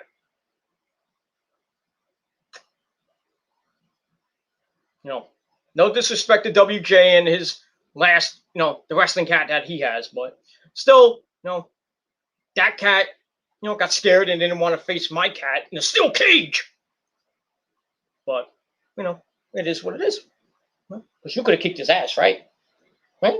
Yes, indeed. Yeah. But now all the trolls are like, you're abusing the cat. You're like pussy. I do like pussy. I like pussies, and I like pussy cats. Or as Io Shirai used to say, I like cats. This is my cat. I love her so much. And she loves me back, right? Right, Lucy? How'd you go? How'd you go, tissue? Make us okay. And that's all I can say about that. So all you haters out there, all you animal abusers, this is what you can get, my friends. This is what you can get. To all you animal abusers out there, fuck you! Fuck you! If I see you, I will scratch your eyes out and bite you in the fucking dick, you fucking pussies! Fuck you! Fuck you! Exactly. That's right, Susie. You tell him. You tell him. I know. Okay, I'm gonna put you down. I'll put you down. Okay, I'm sorry. I'm sorry. I'm sorry. I'm sorry. Yes, you're so good. You're so good. Okay. Right, there you go. Yeah. Now I get. Now my allergy's gonna start because the fucking cat likes to shed a lot. I gotta feed her in a little bit. But it is what it is. So there it is.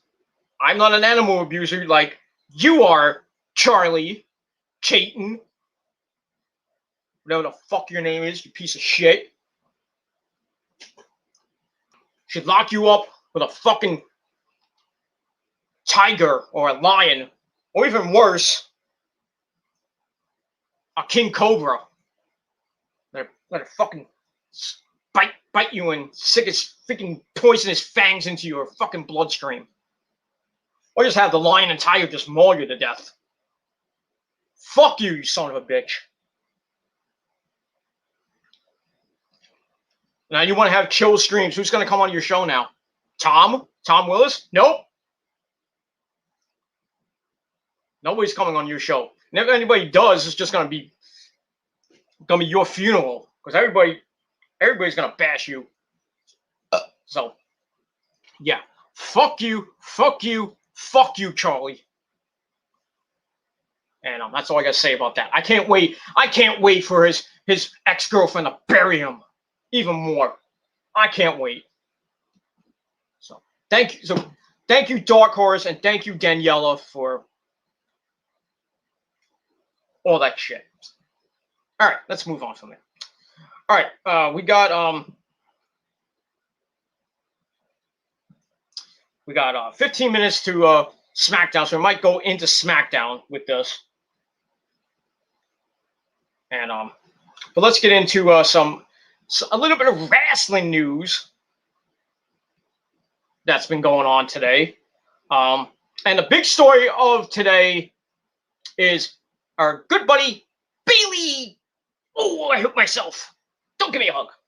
Yeah, Bayley is now got injured and is now out 9 months. 9 months, ladies and gentlemen. No, she's not pregnant. That's what I thought. I heard 9 months. Somebody's pregnant. But yeah, so Bayley is injured. She's gonna be out 9 months. So they took her out of the Money in the Bank match with Bianca Belair. Bianca Belair, she plays with her hair. She's Bianca Belair. So the WWE on SmackDown tonight are gonna find a suitable replacement. Yeah, like who?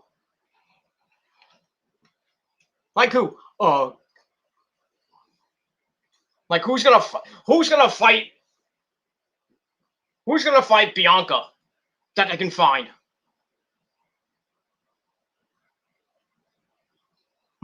Is somebody gonna do double duty at Money in the Bank, maybe? Or could it be? Could it be that we could maybe possibly get the return early of the? I don't have a shirt on. What the boss? Sasha Banks? Could she be back tonight? Could she come back early and challenge Bianca for the belt? Could she do it? Could she win the Money in the Bank and fight Bianca at the same night? She could fight 3 times. Think about it. Think about this. Sasha comes back, challenges Bianca, and gets put in the Money in the Bank match. And she wins that. Then she can lose the Bianca, but then beat the crap out of her after the match, and then cashes in the same goddamn night. And then she has a 3rd match. And she wins the belt. And goes to SummerSlam and has another match with Bianca. Which in turn will be their 4th match. The one at WrestleMania, the one at Money in the Bank, the one that where she cashed in the Money in the Bank, and the one at SummerSlam. So that's 4. They could do that. They could go in a completely different direction and not be Sasha. because they have to name. They're gonna name the next two people on. Well, the next. I guess the next person or persons for the women's Money in the Bank tonight, which is probably gonna be Liv Morgan and a mystery opponent, Sasha Banks. So, I mean, who else? Who else can they get at this point? It's gonna be Eva Marie? No, please no. Please no. No. Don't bring that overinflated, I mean literally overinflated, botch fest bitch, Eva Marie, the Money in the Bank, and let her face Bianca. I'll be happy if it was Piper Nevin if I'll be happy if it was Piper, Dewdrop, Bianca against Piper Nevin. I wouldn't care about that. Easy win for Bianca, unless Eva gets involved, which you know she will. Or what I would do is bring up somebody from NXT for one night. Whether it be EO or maybe, I don't know, Ember Moon or Shotzi, Candice LeRae, Raquel Gonzalez, Dakota Kai, Tegan Knox. I don't give a crap. Zoe Stark, at least somebody from NXT. Don't make it some slut from catering like, Tamina or Natalia. Nobody wants to see that. I don't want to hear from Sonya Deville. Or it could be Sonya Deville. You never know. Remember, she is training. So it could be Bianca versus Sonya Deville. I will not be surprised if that happens. I would not if I hear it. Sonya comes out and says, "Oh, well, we don't have anybody right now, but..." And then she just knocks Bianca right in the face. And then say, "Your opponent at Money in the Bank is me." So Sonya Deville makes her come back at Money in the Bank against Bianca. I think it'll be a good match. Bianca will probably win, and then face Sasha at SummerSlam.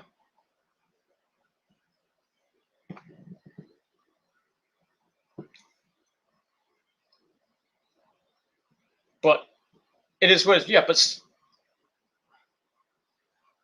let me get the full extent of the injury. Hold on one second. Okay.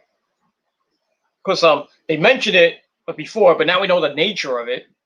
The Hugger's out with an injury. WWE confirmed that Bayley will be out of action for around 9 months. As always, idiot Marks thought that she was pregnant, but she doesn't have a boyfriend. As far as I know, she dumped Aaron Solo. Unless she got back with him and they banged, I don't know. But she's not pregnant as far as I know. Yeah, but that's not true. According to PW Insider, Bayley's injury is legitimate. She suffered an ACL injury. That sucks. 9 months. She's going to be in recovery for about 9 months. She was injured while training for the match at the Performance Center. So, was not noted whether Bayley was training on her own or doing one of Vince McMahon's required brush-up training sessions that Sasha was at, by the way, that everyone needs to attend. Hoping for the best. Like I said, they're going to figure out how to use someone like Bayley for 9 months, even if she can't wrestle. She could still be on TV. Maybe put her on commentary next to Michael Cole and make him more uncomfortable. Hi, Michael. Do you like me? I fucking hate you. And Bayley wants a match with Michael Cole. I would love to see that. Let Bayley kick the living shit out of Michael Cole and put him in the hospital. For his entire life.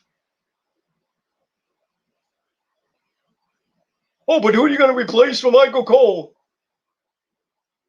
I could give you two people, me and Joe Cronin. But that's pretty much it. So yeah, Bayley's out now for 9 months with an ACL injury.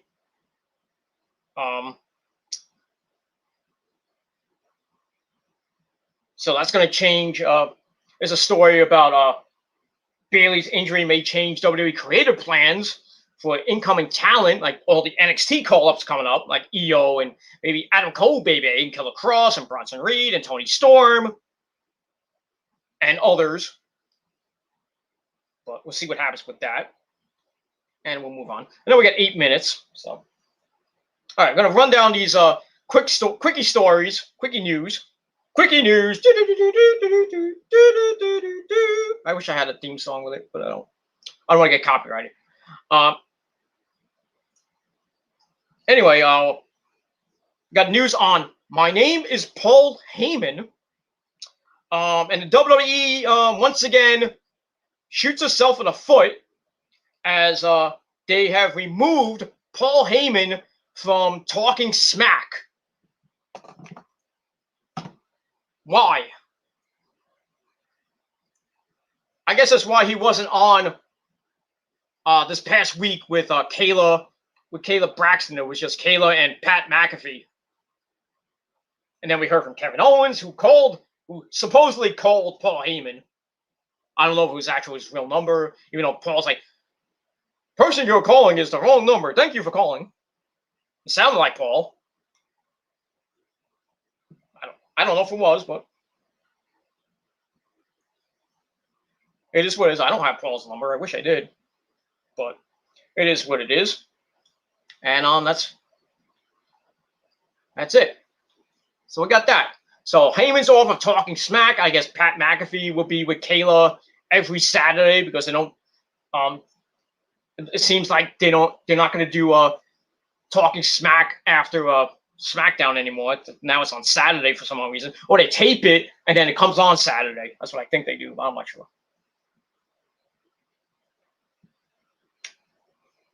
And this is the actually tonight is the pre-ultimate before the final.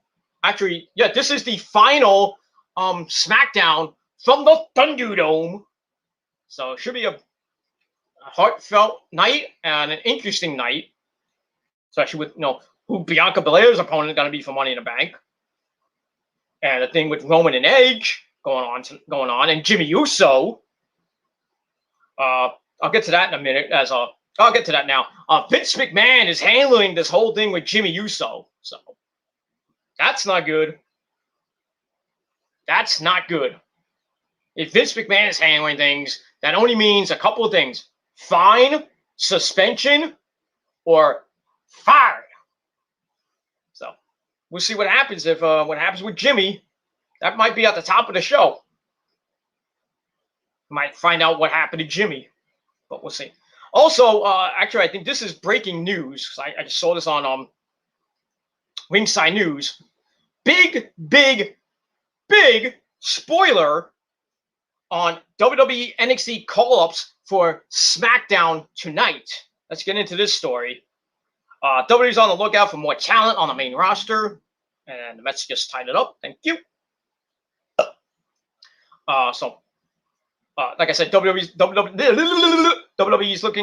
is on the lookout for more talent on the main roster. Bayley's recent injury could have caused them to change things around in a big way. As reported, Bayley's injury could change plans for some incoming talent. Now we have a big spoiler for tonight. So if you don't want to hear it, pause the video or don't or click out of the video. But if you want to hear the spoiler, then I'll give you 3 seconds. Did I say 3 seconds? So 3, 2, 1. So here's your spoiler. Here's your spoiler, ladies and gentlemen. Get ready for this, Nick. Are you sitting down? I hope you're sitting down. All right. According to PW Insider, Tegan Nox and Shotzi Blackheart are set to wrestle on SmackDown tonight. The two will take on Natalya and Tamina, the WWE Women's Tag Team Champions. And I guess that's a non-title match. So Shotzi and Tegan Nox in her first official match on the main roster, and Shotzi's. So they're on the main roster now, I guess, for the night, or maybe it's for a while. I don't know.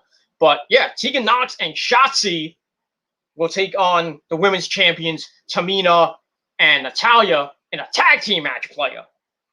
So that's some big news. That's not my big news, but pretty exclusive news. And you heard it here first, motherfuckers. So yeah, Tegan Nox. I'm surprised they didn't get Shotzi and Ember to come up. You know, because Shotzi teams up with Ember, so I'm like, why didn't they bring up Ember Moon to team up with Shotzi? Why did they bring up Tegan Nox? That's kind of a head scratcher right there, but still, Shotzi Blackheart on SmackDown. That's awesome. Tegan Nox on SmackDown. That's good. Now, if Adam Cole shows up, oh boy, I think I'll have to change my pants and take about 5 showers. But it is what it is. But I don't see Adam Cole coming to SmackDown anytime soon. Maybe after SummerSlam, maybe in the draft, but not anytime soon. So that's talking about Tegan and who was the person with the battery charger, and she made her comeback at the Great American Bash, beat the crap out of Candice LeRae. So now she's going to be on SmackDown tonight with Shotzi. So I guess the little feud with her and Candice is going to have to be put on hold for a little bit. Blah, blah, blah. They talk about Shotzi. And, yep. So that's basically it. So that's the big spoiler for tonight. Now, not a big spoiler. It's like, Adam Cole's going to be on SmackDown tonight to face Roman Reigns. Something like that. Anything can happen in the WWE, and, anything can happen. I mean, Wednesday night, we saw Tommy End, or Malachi Black, debut in AEW, even though I called that months ago. It is what it is. And now SmackDown's just about to go on the air. Let me just put it on. Okay, we're on that. We're good with that. So SmackDown's about to go on the air. And that's it. All right, but let's run down some more quickie WWE and AEW news. Just read this. They have another NXT superstar call up tonight. I think it's the same thing about. Let me see if this is the same thing. Well, it just says a popular Twitter account on an animated GIF of the NXT logo, along with emojis of a phone, an up arrow, and blue and white circles. So I have no idea who that might be. No name was provided. So it could be Shotzi. It could be Tegan Nox. I don't know who it could be. So this is what it is. All right, so SmackDown is beginning, and it begins with Edge coming back 2 weeks ago and beating the shit out of Roman. And then they're going to show what happened last week, where Edge beat the crap out of Jimmy Uso. That's probably what they're going to do to write him off. That Edge injured Jimmy Uso.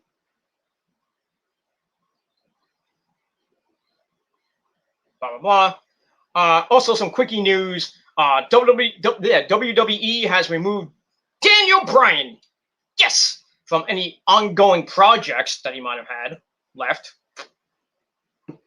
Oh, well. I still think Daniel Bryan's going to be in AEW. I just have a feeling. We'll see what happens with that. Okay, I got a quickie story on Jimmy Uso's status for tonight's SmackDown. With the mention of the DUI, his third charge since 2011. Damn, 10 years. And they got 4 DUIs. Come on, dude. As of Thursday, Vince McMahon has not made any decision about Jimmy on Thursday at 3:00. Now it's still going on with it. We haven't heard anything yet. We don't know what the verdict is. I think he's going to get fined and suspended. A lot of people saying if he gets fired, I think it's kind of wrong and stuff. But still, it's not Vince's fault. It's Jimmy Uso's fault for fucking up in a big time storyline that he's in. Oh, my jaw's broken.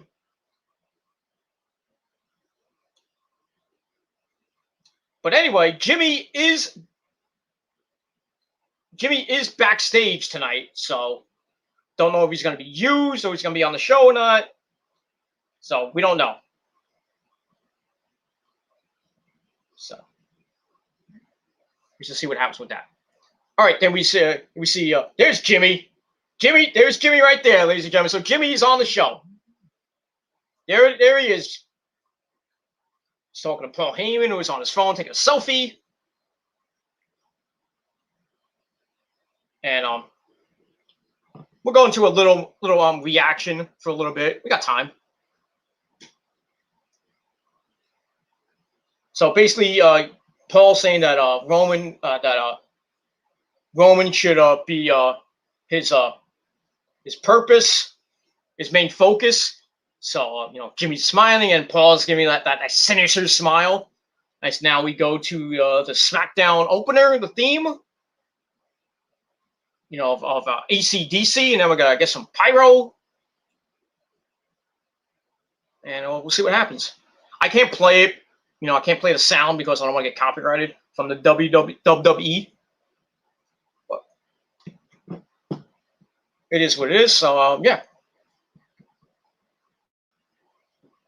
So we got a lot of things going on tonight. This could be a very interesting SmackDown. Very interesting. Like I said, Shotzi Blackheart and Tegan Nox are in the building. They're going to be on SmackDown to take on the women's champions, Natalya and Tamina. Now Bayley's going to be out 9 months. Jimmy Uso's there. And speaking of Roman, here he is. He's at the gorilla position. Here comes Paul. Paul takes the title. And they're talking about Jimmy. I'm trying to read the subtitles, so I got the subtitles on as well. I don't know what Roman just said, but he's going to the ring to cut a promo, and that's that. So, and we'll move on. By the way, the Mets are just taking the lead 2-1 over the Pirates. Woohoo! That's all I got to say about that. Alrighty. So if you want to know if what happened to Jimmy, well, he's on the show. I don't know what else is going to happen. Maybe Vince will come out and fire him on the spot on live TV. Not the first time that's happened. Yeah, so that's basically it with that. That's the only news I see about that with the WWE. Besides them getting a 1.47 rating for Raw, how low can you go? And next Monday's tape, so I can imagine it'll go lower, probably a 1.2 at best.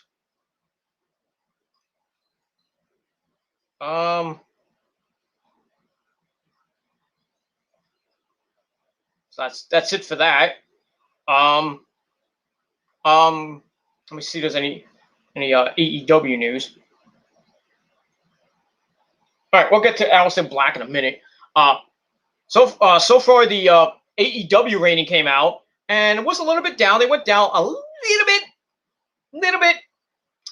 Last week they did 882,000 views in their the last Dynamite in Bayley's place. But for the first show on their Road to Redemption tour, whatever they're calling it, Wednesday night, they did 871,000 views with a 0.32 in the demo. So it went down a little bit, which is, it's okay. I thought they were going to pop at least 900,000. But, since it was, their first show and it wasn't really promoted that much by AEW, which I think, Tony, you need to do better with that. But still, it was an awesome show Wednesday night. 871,000, not bad. Not that bad. No, it should have been more, but still, it is what it is, and that's that. NXT, I don't have a rating yet. Hopefully by the weekend, I'll get the NXT rating. But as of right now, I don't see it, unless unless Brian Alvarez tweets something.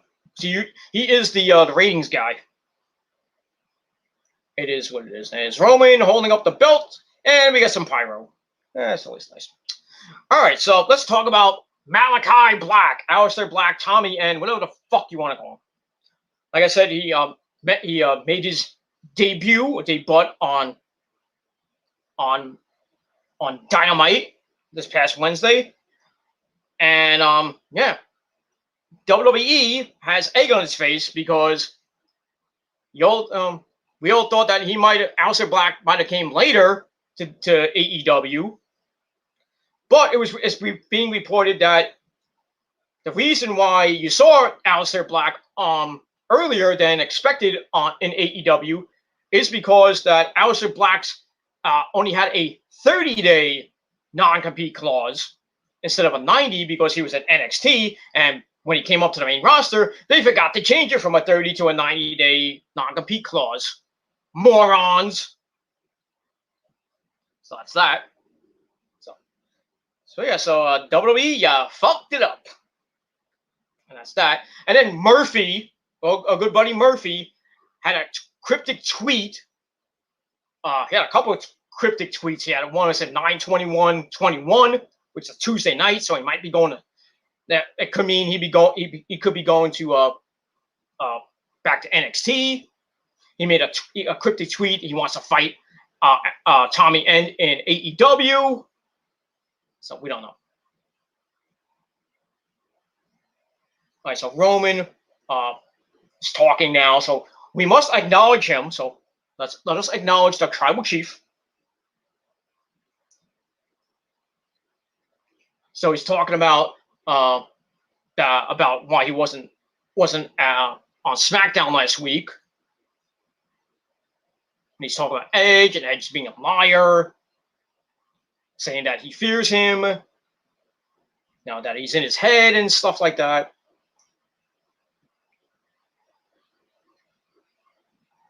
He says he's an honest man, so he's going to tell the truth.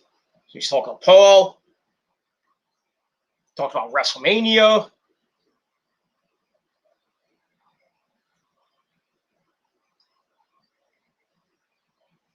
He brought up Brock Lesnar's name. Huh. He's talking about fear can sometimes happen in a match, like 10, 20 seconds. Like he's talking about when he had him in that hold with the chair in his mouth.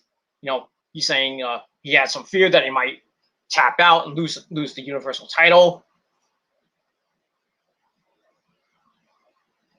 And then he's like, even though through adversity he persevered, he pulled through. He says, I smashed him, I stacked him, I bent him, and whatever the stuff that was on his shirt.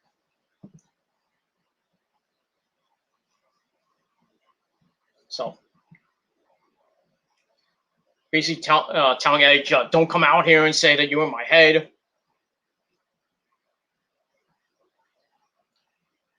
Says he doesn't fear him, blah, blah, blah. He says that he was not focused before because he's got a lot of things going on with Jimmy and Jay. Wasn't really thinking about him. Says it wasn't even an afterthought.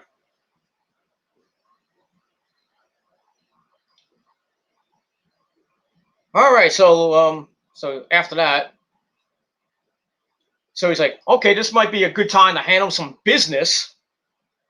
So I don't know what that means. Oh, okay, Jimmy Uso's coming out. Jimmy Sober is coming out, as Nick said. This should be very interesting. So I hope you have your DVRs on record. I have it. I am surprised he's even on the show right now. What's up, Oos?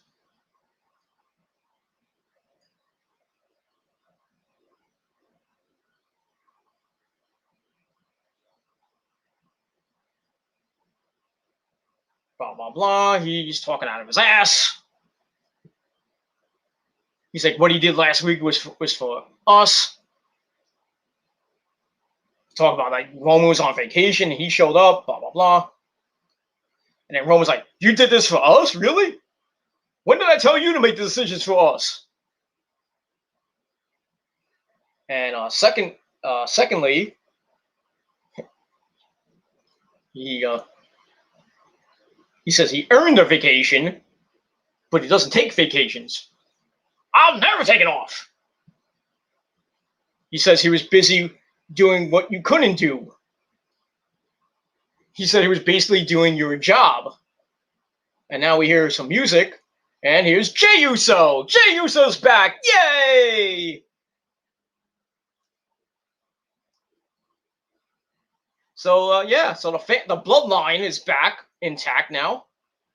Now like Jay's back. This should be interesting. The main event, Jey Uso. Huh.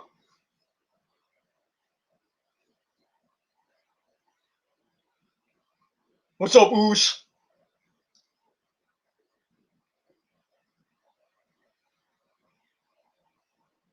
He says he's back, not for anyone, not for them, but for all of us. He says, "Your right-handed man is back, Oos."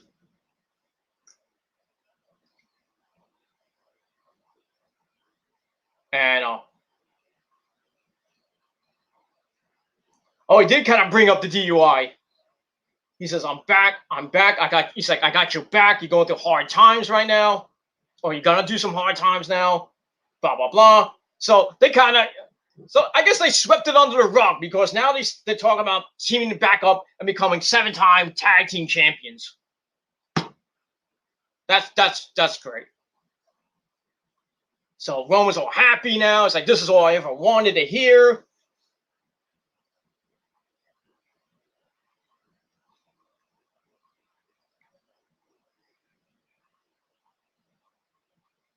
Now he's talking about him being a Universal Champion, and then the Usos becoming 7-time champs, get all the gold, most of the gold in the family.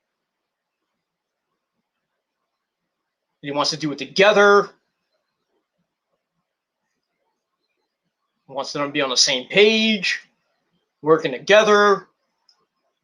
Nobody can touch them. He said it twice. He says, if we do it my way, I guess. All right, so now he's hugging the Usos. Oh, then it goes to his face, and if you see his face, he has something planned. I think something's gonna happen with him and the Usos. Because look at his face. He's got something planned. I mean, I think he's got something planned for tonight. He's got something planned. So we'll see what happens with that. All right, now we look at Baron Snorbin Corbin. He's going to be in a Money in the Bank qualifying match against King Shinsuke. So the 6th time they're fighting. Now he's with Kayla. I don't understand. Why are they fighting again? Shinsuke buried him. Buried him 5 times, won the crown. Then he had a tag match. Corbin lost because his truck got towed. Blah blah blah. He's talking about the Money in the Bank match. The match tonight. He says he has to win. He needs to win. Talks about winning the Money in the Bank a couple years ago and then losing, which everybody hated, which I thought was stupid. And basically saying that he's going to turn his life around. Yeah, okay. Okay. All right, so that first segment with Roman, Jimmy, and Jay, kind of interesting. I was kind of surprised that Jimmy actually, Vince let Jimmy on the show. So I guess he's not fired, because he wouldn't be on the show if he was fired. But, with that hug, and then you see his face. Something's definitely happening tonight. So we shall see what happens as we go to commercial before our first match of the night, which will be Shinsuke Nakamura against Corbin, and the winner becomes entrant number 6, I believe, 6 or 7 in the. Now I don't want to go too long with the reaction because it'll be like 4 hours, so I'm gonna stop pretty soon.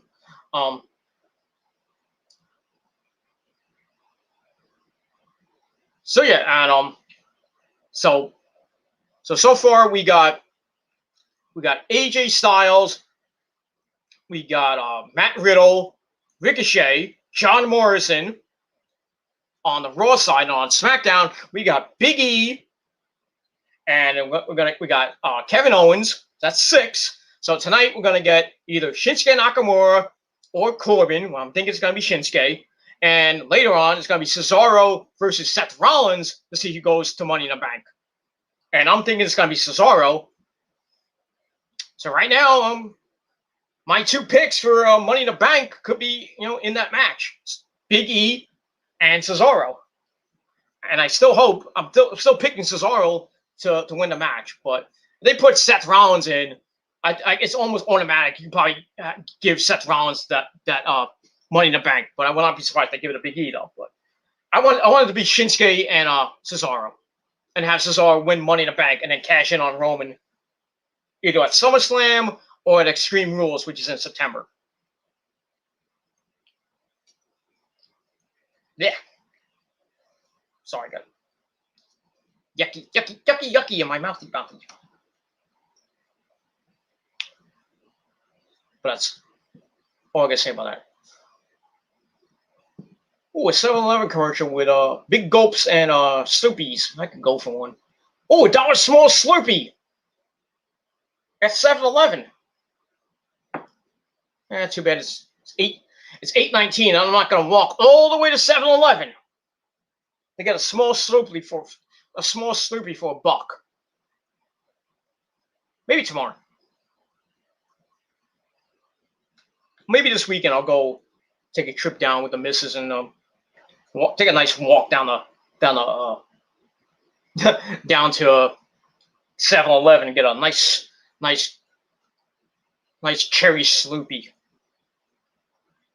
or a Coca-Cola Slurpee for $1. It's cheap. Not like getting a big Slurpee going just like $3, I think.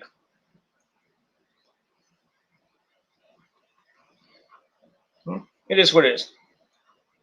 Let me ask you guys, what is better, a Slurpee or a slush puppy? For those of you who remember slush puppies. I think Slurpees are the best.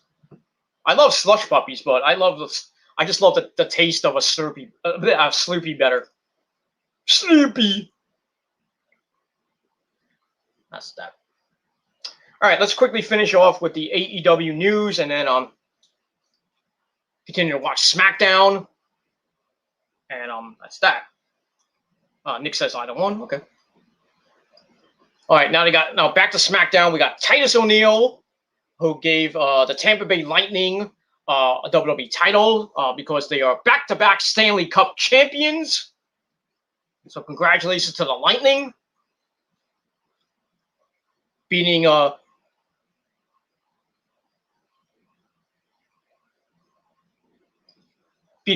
Montreal Canadiens in 5 games at home. So they are back-to-back Stanley Cup champions. So congratulations to them. All right, and now we're back on SmackDown. We got Big E coming to the ring, and I guess he's doing some commentary. I don't know why he's there. He's talking to Corbin.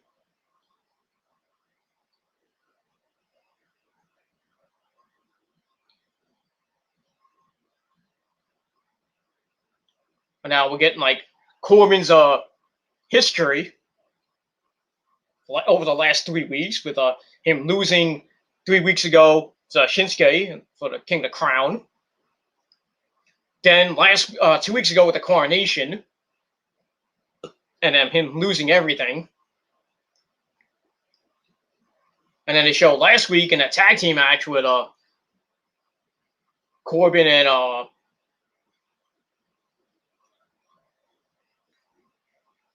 Apollo Crews, and Corbin's Jeep getting towed by the Repo Man. It just gets worse and worse for Corbin. Oh boy, I can only imagine what this week's gonna be. Maybe the Repo Man does come out tonight. You know, Barry Darso. Now we see like a mini fridge.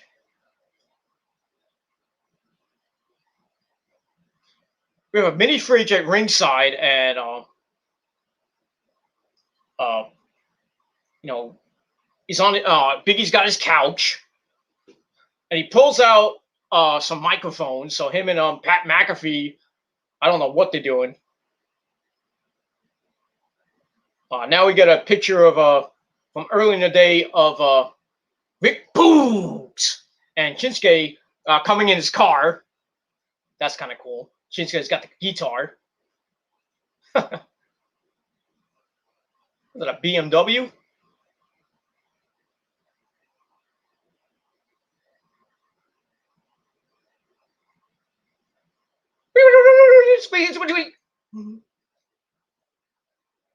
So yeah, Shinsuke's taking everything that Corbin has. He took his crown. He's taking his car. Probably gonna take his girl now. I don't know. And it looks like Big E and Pat McAfee are gonna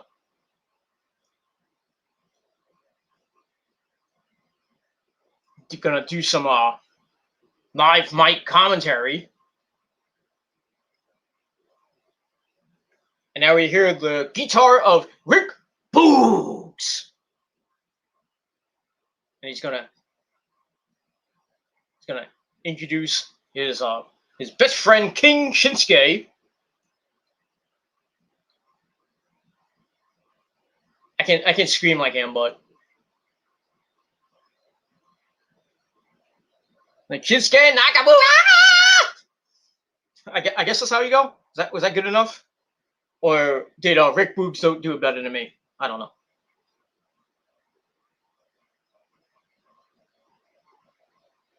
And here he is, the man.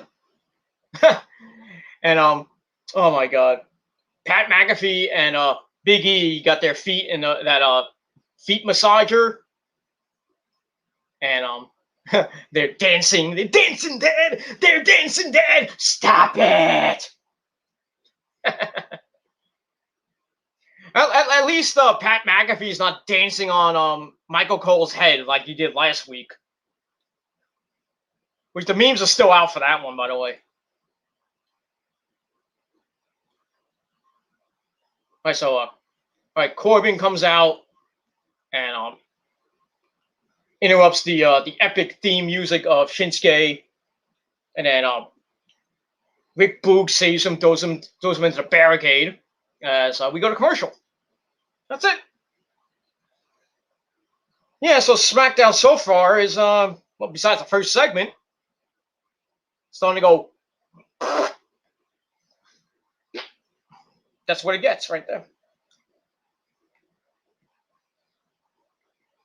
All right, so let's finish up. You know, so we get a little bit of a SmackDown reaction and some WWE news and some a rant about some music news and all that other good shit, and a rant about that animal abusing piece of shit, Charlie Long. And we're half hour away to that epic interview with Dark Horse and Charlie's ex-girlfriend Daniela, which should be some epic shit. So get ready for that. All right, so let's get back to some quickie news before we end. We have a video of security literally dragging out the fan that rushed the ring during the MJF Chris Jericho segment. So if you didn't see that, go on Ringside News and look at it. That guy's an idiot. John Moxley. shaved his head. Now he's looking all bald. Wonder how Renee Young thinks about that.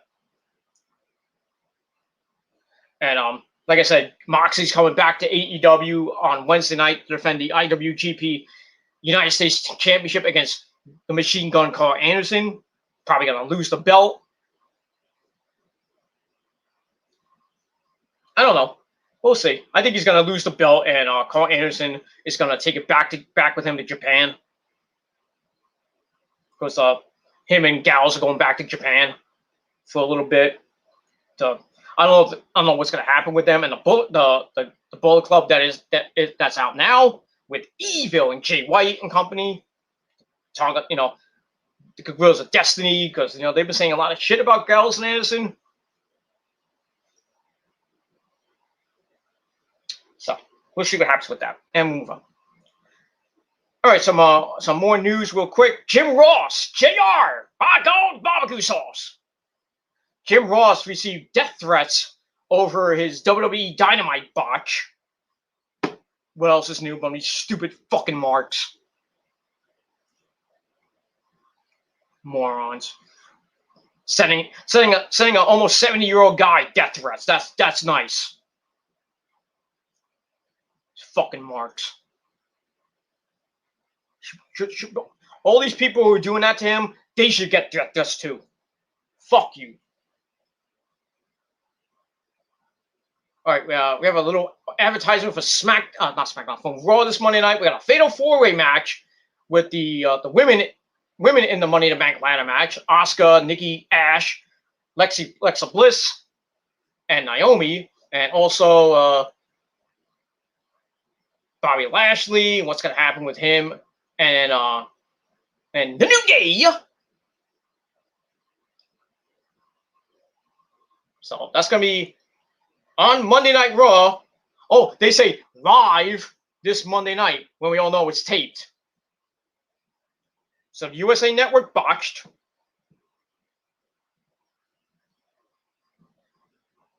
That's all I gotta say about that. So fuck you, USA Network. All right, now we're back to the match. Ooh, Gutbuster by Mr. Corbin. All right, back to some more news.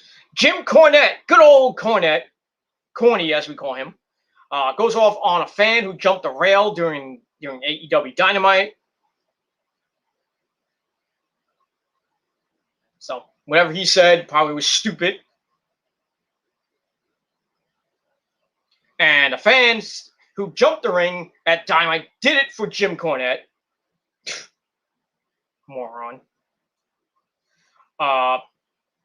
They're talking about Sammy Guevara and MJF, their match, which hit 1 million views on last week.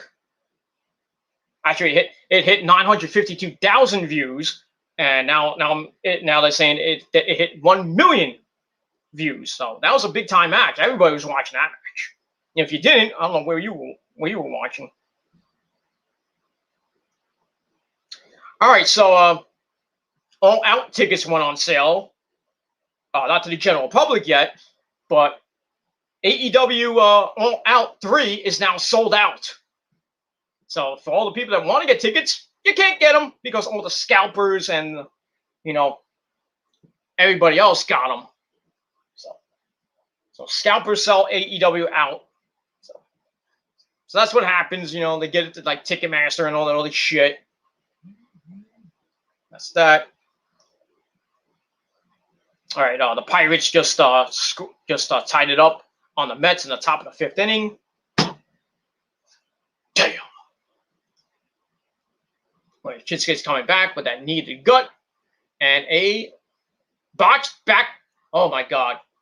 It was supposed to be a backstabber, and looked like Shinsuke messed it up, or Corbin messed it up. I don't know what happened. Corbin just like Shinsuke went for the move, and I think he slipped,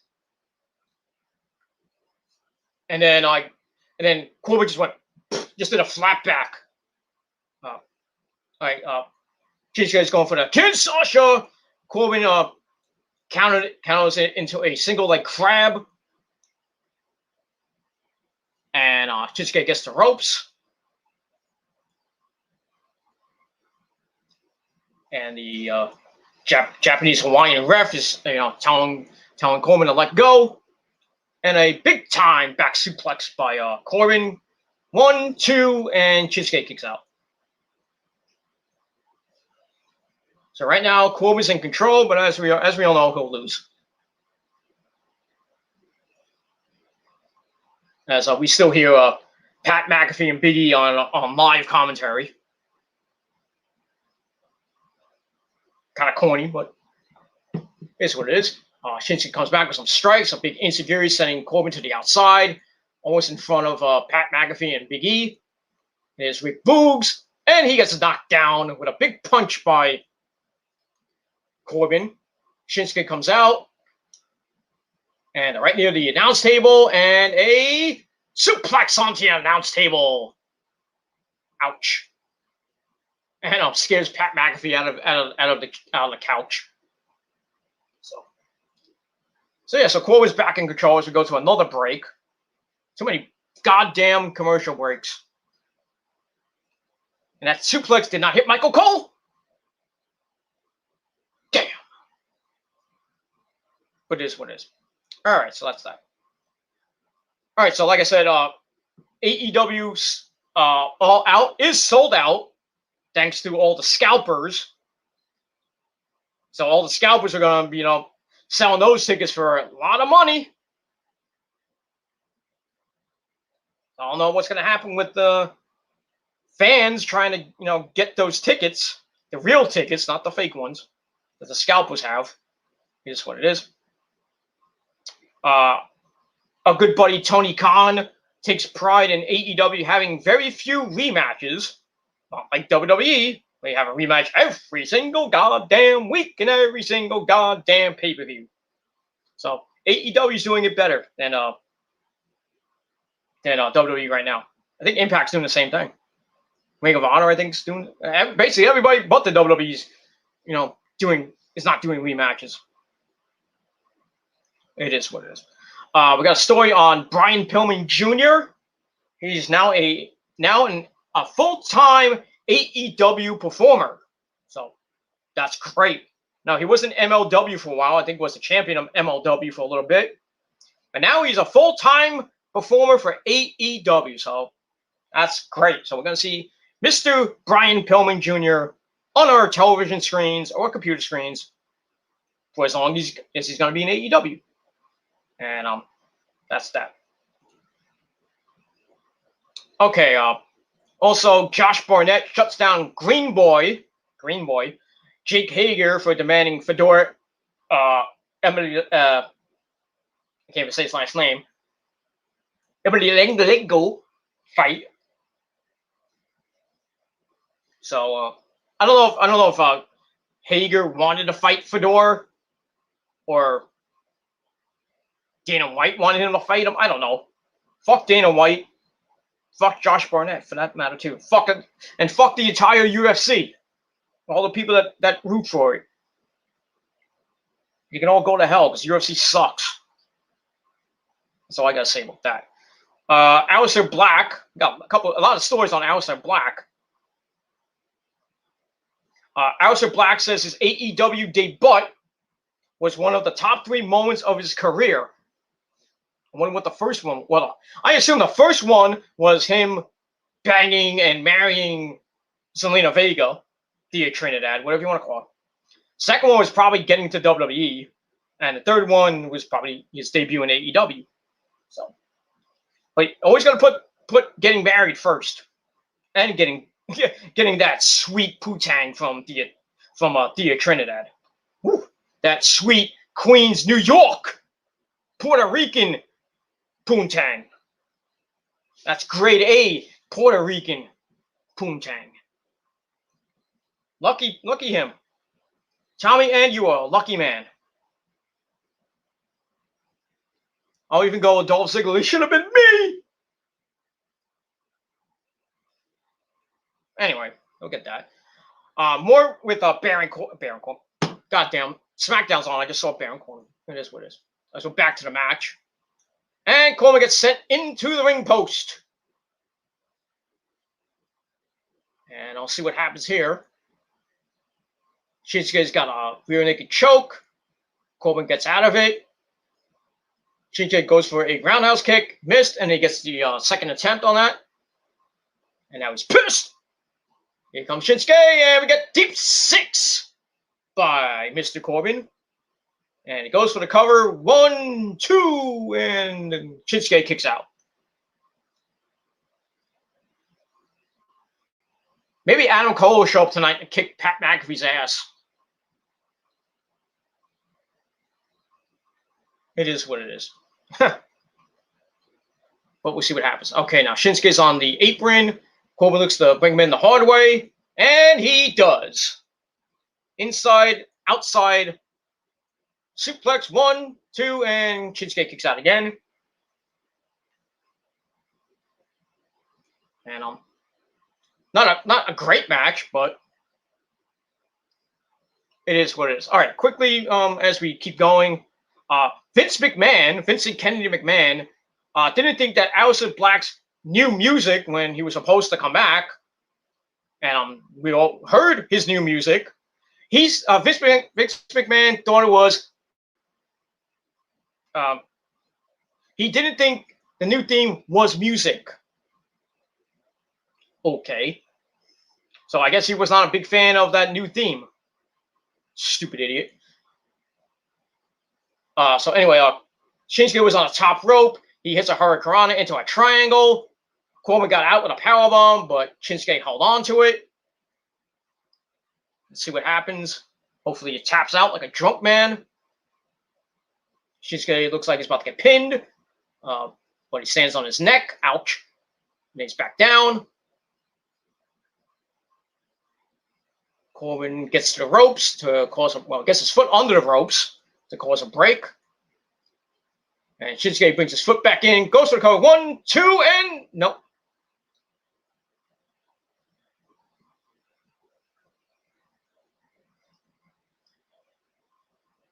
So I'll get that. All right, Shinsuke is loading up for the Kinshasa once again. Yeah! Here it comes, and big time clothesline by Corbin, turning Shinsuke inside out. And both men are down in this hellacious match for a shot to go to the Money in the Bank ladder match. And Corbin looks up at the briefcase.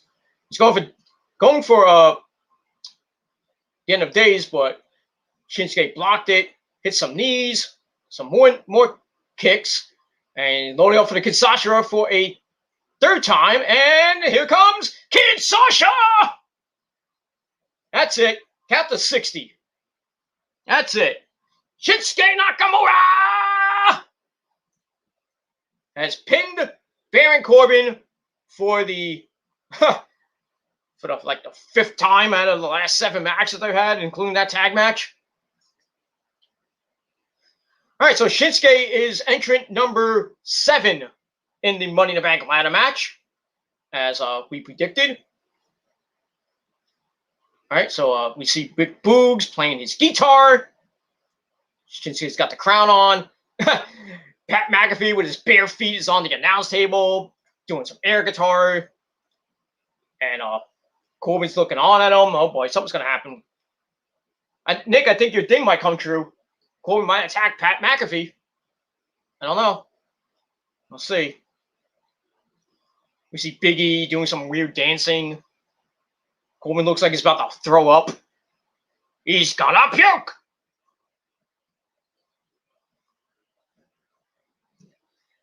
Corbin looks like a sad panda. All right, so they end with that. And then now we're back to the, we go to the Usos in their locker room.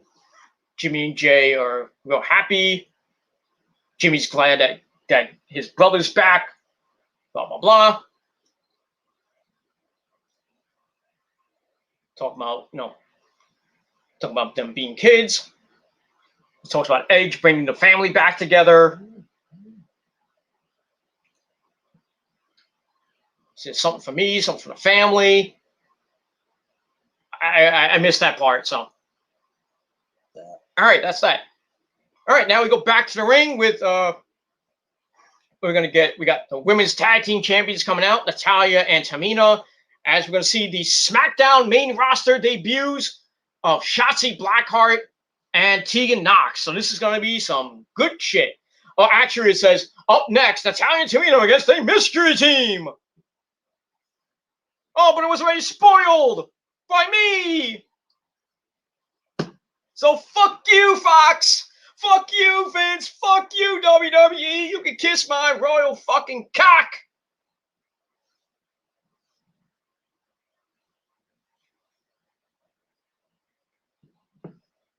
And yeah. Fuck you to everybody who didn't get the news first. JD. But it is what it is. Anyway, all right, let's move on. We got more, much more. So we talked about Vince McMahon, not a fan of the new proposed music that Aleister Black was going to have when he was supposed to come back to WWE before he got released. So I got that. So he wasn't a fan of it. So fuck you, Vince, and whatever you listen to. Well, that probably garbage music like Justin Bieber or something like that. But anyway, we got more news. We got news on Braun Strowman, who could be next to coming to AEW. So, from Ringside News says that Braun Strowman claims Wardlow doesn't want some of him after asking for a fight. So Wardlow wants a piece of Braun Strowman, and not like that. So, that is some interesting shit right there. So, like I said, Braun Strowman. Tony Khan saying he's promising big surprises soon. So Braun Strowman could be the next guy coming to AEW. Among others who might be coming soon, Bryan Danielson, Rosemary. Could be people from Impact at this rate. It looks like Impact's about to close down. 69,000 views yesterday. Holy shit. And Kenny and the Elite were on the show. And people are like, Kenny can't even draw for AEW. He can't even draw for TNA. Fuck you. Fuck you. It's not Impact's fault that it's on a channel that most people don't get. Unless you have the rich man's cable. Like I do. But you can't get it on Optimum. You have to watch it on either Impact Plus, or you watch it on the Fight Network, or you watch it on Watch Wrestling whatever it is now. So that's that. All right, so we move on from there. All right, got an interesting story about Jimmy Corderas. Remember Jimmy Corderas from the WWE, former referee? He grills AEW because they, quote, can't even get referee bumps right. I guess he's mentioning the whole thing with Rick Knox taking that bump on Wednesday night from the Bucks. I don't know. That's that. All right, so now they're recapping the men's, going back to SmackDown. We got the 7 participants in the men's Money in the Bank ladder match. Johnny Drip Drip, Ricochet, Matt Riddle. Did I say AJ? I meant not to say AJ. Drew McIntyre, Big E, Kevin Owens, and now Shinsuke Nakamura. And now we're getting a promo from the women's tag team champions. Blah, blah, blah. We don't need to hear this. Just bring us Shotzi and Tegan.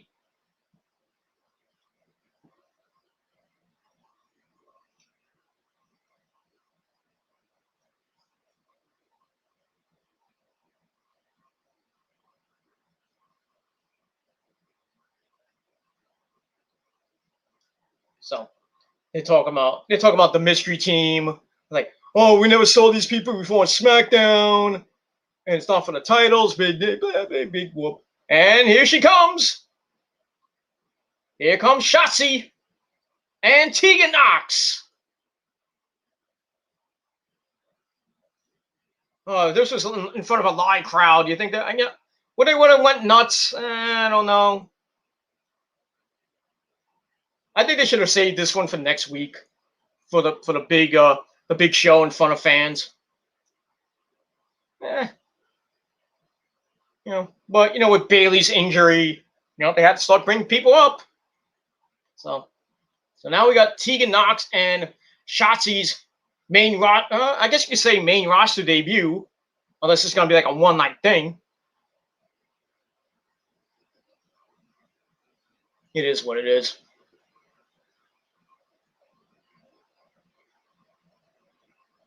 Ooh, Shotzi's little thing that she has in her tank, she shot and almost hit Tamina right in the face. It is what it is. All right, so we're gonna get to this match, and I'm not giving two shits. That's that. All right, let's move on.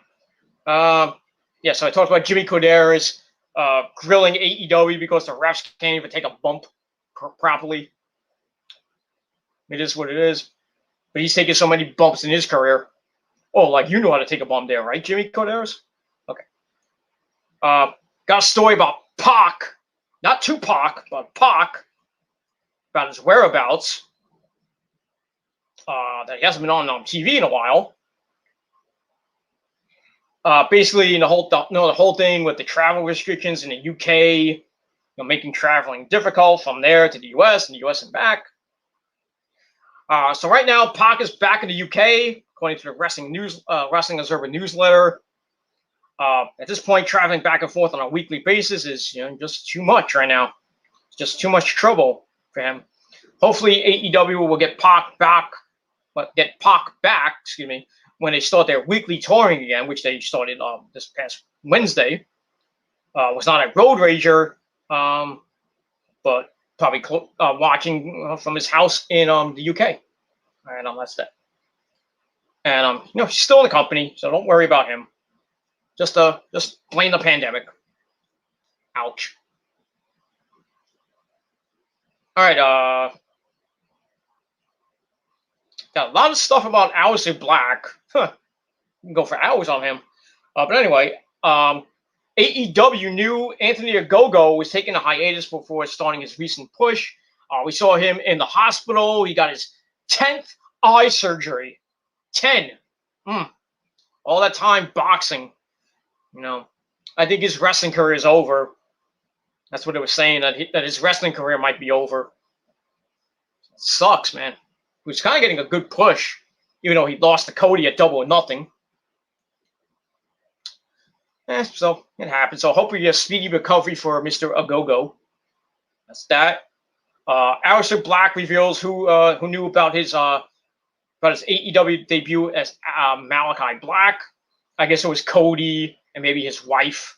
Not Brandy. I'm talking about Shotzi took a shot from Tamina, and this match looks really, really sloppy. It was like Natalya was like worried about what Tegan Nox was going to do, and then Natalya goes for cover, and then Tegan just broke it up right away. Now it's all chaos in the ring. Shotzi with a big clothesline on Natty, and looks like she's about to go for that senton off the top. So I'll give you the first hour because Dark Horse's scream is coming up. And here she hits the senton 1, 2, and 3. So Shotzi and Tegan pick up the win over the women's tag team champions player. And she's like, oh my God, we won! I can't believe we won! Somewhere in the back, Ember Moon is pissed. So it looks like Tegan and Shotzi are going to get a tag team title shot soon, because they beat the champs in a non-title match. So this might not be a one-time thing for them on the SmackDown roster. SmackDown does need women on the roster because there's only now that Bayley's gone, you got about 6 or 7 women. And that's that. All right, we got Megan Moran in the back, and her guest is Edge Stain. Hey, it's Edge Stain. Edge Stain. Edge Stain. Stain, he's the rated R superstar. He's talking about stuff about the Usos. He says he's gonna go to the ring and call Roman out himself, and he's interested to see if he's Dumb and Dumber with him or something like that. I guess with that, he says either way, the family reunion is not going to be a happy one. And he says that's not a prediction, that's a spoiler. Ooh. Ooh, I don't care. All right, now Sonya Deville is coming out. I guess she's going to name the next women's participant in the Money in the Bank ladder match. Oh, actually, sorry, I take that back. She's going to announce Bianca Belair's next challenger, so get ready for this. So that'll be the last thing I mention on SmackDown for the little bit of a reaction, and that's that. So that's that. But we're gonna end with some more quickie WWE news, and that's that. Because we're almost gone 3 hours, and I want to save some time for my Money in the Bank predictions next week or anything else. Blah blah blah. So I talk about Chase's stream starts in a few too. I'm gonna watch Dark Horse. I'll watch Chase later. I gotta charge my phone, so I'm gonna watch both of them. I'll watch Chase's stream later. So I really want to hear what Dark Horse and Daniela have to say. I really want to hear that. But we'll talk about that later. So Aleister Black, speaking on his Twitch stream, talked about his AEW debut and mentioned how much of a hassle it was keeping the debut under wraps. He revealed only a handful of people knew about his debut. He says security, Cody Rhodes, and a few other people knew about it. Everybody else didn't know about it. And that's it. And now I can't. Okay, that's it. There's a story on Mojo Rawley. I don't give two shits about that. Andrade says he will be the face of AEW. That remains to be seen. That's that. Pre-sale tickets got sold out, like I mentioned. I mentioned the Dynamite ratings, 871,000. Buddy Murphy hints at feuding with Aleister Black in a tweet. Some news on a man called Sting. Sting allegedly got rid of his Surfer Sting look because he wanted to be an actor. That's some interesting shit. That's probably why we didn't see the Surfer Sting gimmick for a while in the NWA WCW days, because then he changed his face paint around to like regular Sting. It was like all different colors. After that, I think he did a couple movies. And then after the whole Hogan thing, with the NWO 25th anniversary of the NWO this week, Sting went with the Crow look, and then when he joined up with Nash and the Wolfpack, he went full red and black. And then after that, I think Sting went back to the white face paint and everything with a little color in it. Then when he went to TNA, changed it up a little bit. Then he had the Joker. We got Joker Sting. Remember Joker Sting? Which I thought was stupid. The whole thing with Hogan. That horrible match that was. When Hogan was with Bischoff and Immortal. And then Hogan, that had that match, and then Hogan turned face, beat the crap out of Bischoff. Then they started the thing with him, he's in control, and then Ace of Base came around, and Bully Ray marrying Bookie Hogan, and then turning on Bookie Hogan, and Hogan, being the leader of Aces and Eights, when he beat Jeff Hardy in a cage to win the TNA title. That's it. All right. Well, now we're gonna end up with this. Sonya Deville is in the ring, and we're gonna find out who Bianca Belair is gonna face at Money in the Bank. So she's like saying, "This is an announcement I never thought I had to make. Fortunately, Bayley sustained an injury yesterday following a training session, and I should be out for at least 9 months." Oh, so I actually acknowledge it. That's fine, Danny. As it's nighttime here in the Northeast. So as a result, she will no longer be competing for the SmackDown Women's title at Money in the Bank. All right, just get to it. So Bayley did have a few words for the WWE Universe, and we see her on a couch with her knee all wrapped up. This could be a ploy, but let's see.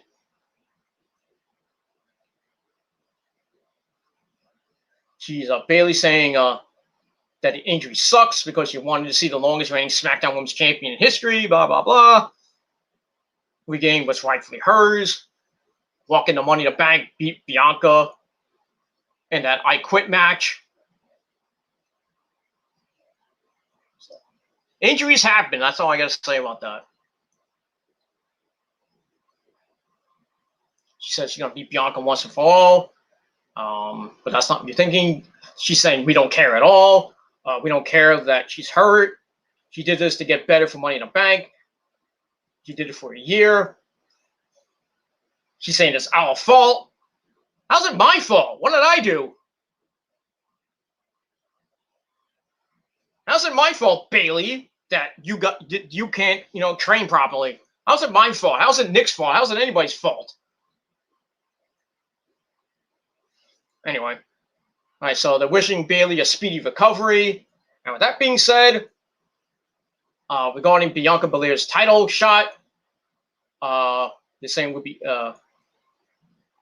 changing after careful situation. I've appointed a new opponent.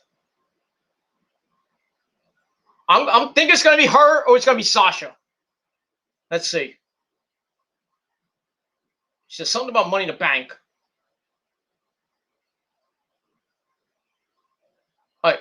Oh, so they changed. They're not doing it at so they took the match off of Money in the Bank, and she's gonna.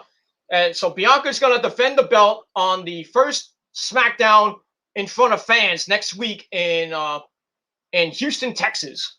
That's pretty good. But who's her opponent? All right, here we go. Former SmackDown Women's Champion, 2-time Money in the Bank ladder match. It's Carmella? Wait.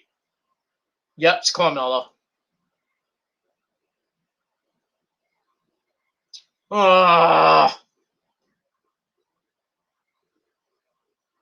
They ruined a good thing. They could have had Sasha come back tonight.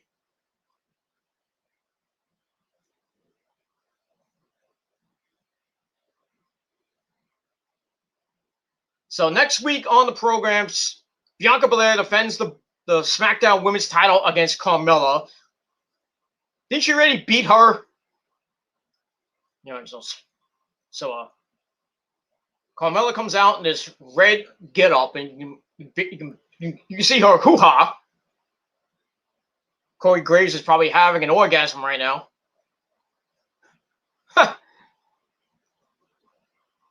Yeah, you better cover up. Showing you a dong. All right, now we're going to hear Carmella. Nobody cares. And my TV's going out because I think it's raining outside. Great. Yep, and my TV goes out. Oh, well. So that's your SmackDown review. Good timing there, Rain. Fucking shit.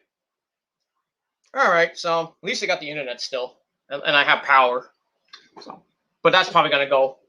It looks like it thing is going to... I don't know. I haven't looked outside. So there is a weather delay on my TV. I'll try to put it back. Maybe I can get it back. Sometimes it'll rain and the picture will go out and then it comes back after a while. If I shut it off and shut the TV off and shut it back, I put it back on. Sometimes it'll come back. Let's see if it comes back. Yeah, I hear the thunder now.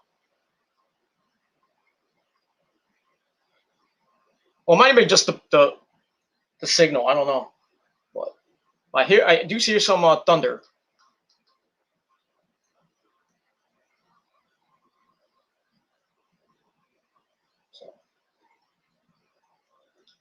I don't know what's going on now. I think it's I don't know if my TV went out. I don't know what happened.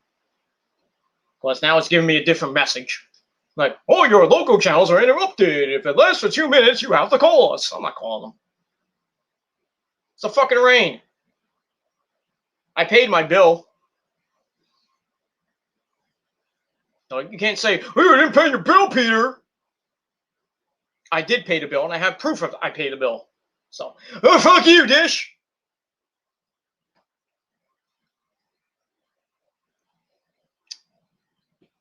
That's what I hate about. Sometimes I hate the summer. I like the summer for because it's hot and it's the summer. Blah blah blah. I get SummerSlam and all that stuff. But when it fucking rains and we get all these fucking hurricanes and thunderstorms and shit, fucks up the satellite.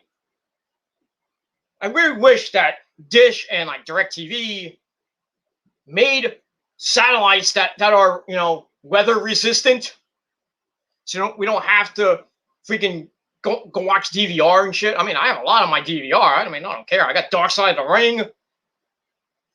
I got Legacies. I got the Kiss biography. I got the Ozzy biography. I got a lot of shit. Besides Rose's crap that she watches. I could watch Netflix. I could watch Loki. I mean, I've seen all 5 episodes so far. I mean, come on. Should I watch them again? Why not? But yeah. Oh, Dark Horse is ding is on now, so I'm gonna go cut to that a little bit. But I want to finish this up. So we're gonna have a 3-hour stream. So it is what it is. But thank you to all who are watching, and that's that. Thank you to Nick as always for coming in. I'll get to his comments in a little bit. So like I said, Sting, he got rid of the Surfer Sting look to because he wanted to be an actor. That's that. If you want Tommy N's AEW merch, it's now out on AEWshop.com. So go get it while it lasts.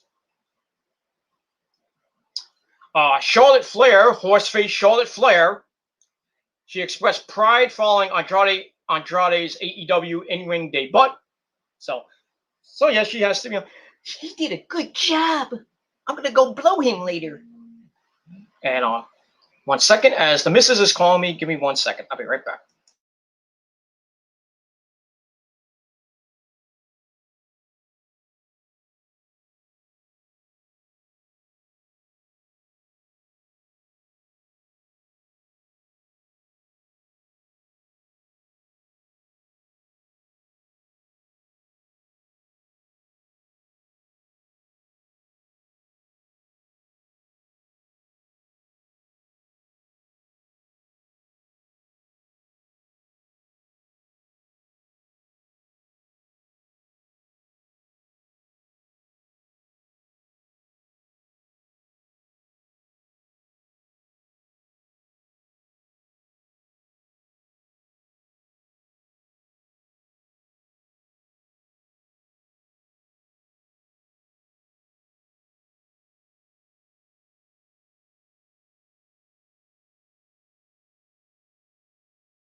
All right, sorry about that, ladies and gentlemen. We hit 3 hours just now, and 9:07 in the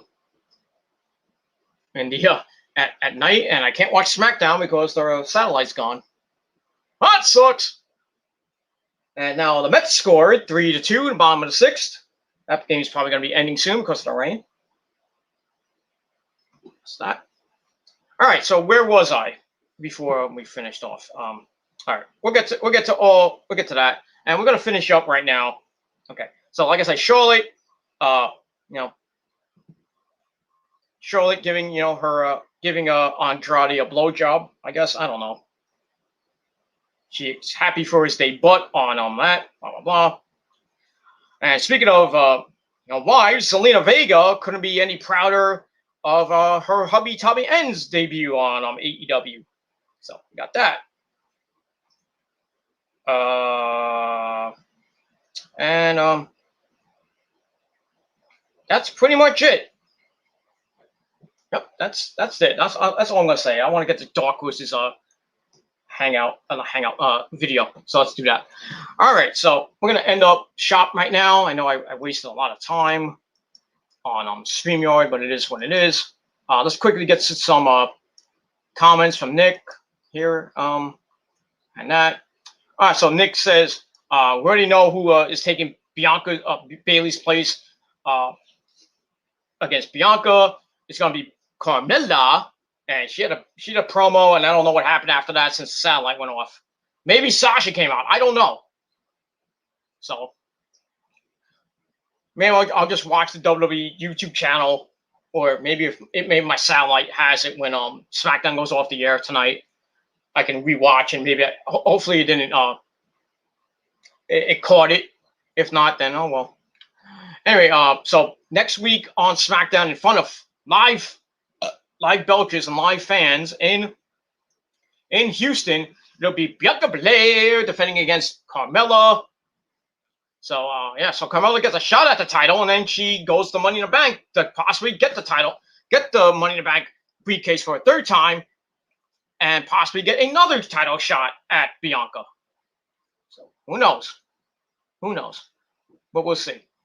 All right, so like I said, that's one of the big things that happened tonight. Besides Jimmy Uso coming back, and who knows what's going to happen with him now. I guess we'll find out at the end of the show with him, Roman and Edge, and Jimmy and Jey Uso. We'll find out about that. Wrestling Cat, yes, I showed that off. He's heard the worst. Niggas willing to hear wrestling, whatever you didn't want to talk about. Blah blah blah. Me too. We're just gonna run through these real quick. SmackDown started. Bayley got injured, to be honest. Not surprised. It's what it is. So injuries happen. It really sucks for Bayley. It sucks that had to happen a week before she was supposed to fight at Money in the Bank. I mean, she did kind of mention, like, if I don't beat you, I should leave the WWE. So maybe this injury was a blessing in disguise for her. I don't know, but it is what it is. That's that. All right, we move on. Nick says that's a big pussy. Cat, you had Pete. Yes, she used to be fatter, but she lost a little weight. So, but she's still a big cat. He's a big pussy. Cat. But I love her. If you don't like Zuzu, well, fuck you. She'll scratch your eyes out. And then piss on your bed. Or piss on your face. It is what it is. Nick says, see, haters, Pete does get pussy. That's, you're damn right. I don't fuck cats like JD does, but I get the pussy. The real pussy. The fish, if you will. I like to try the fish. Like that Weezer video. Please try the fish. I do like Weezer, and I like saying Weezer. I'm gonna stop saying Weezer. It makes me sound really bad.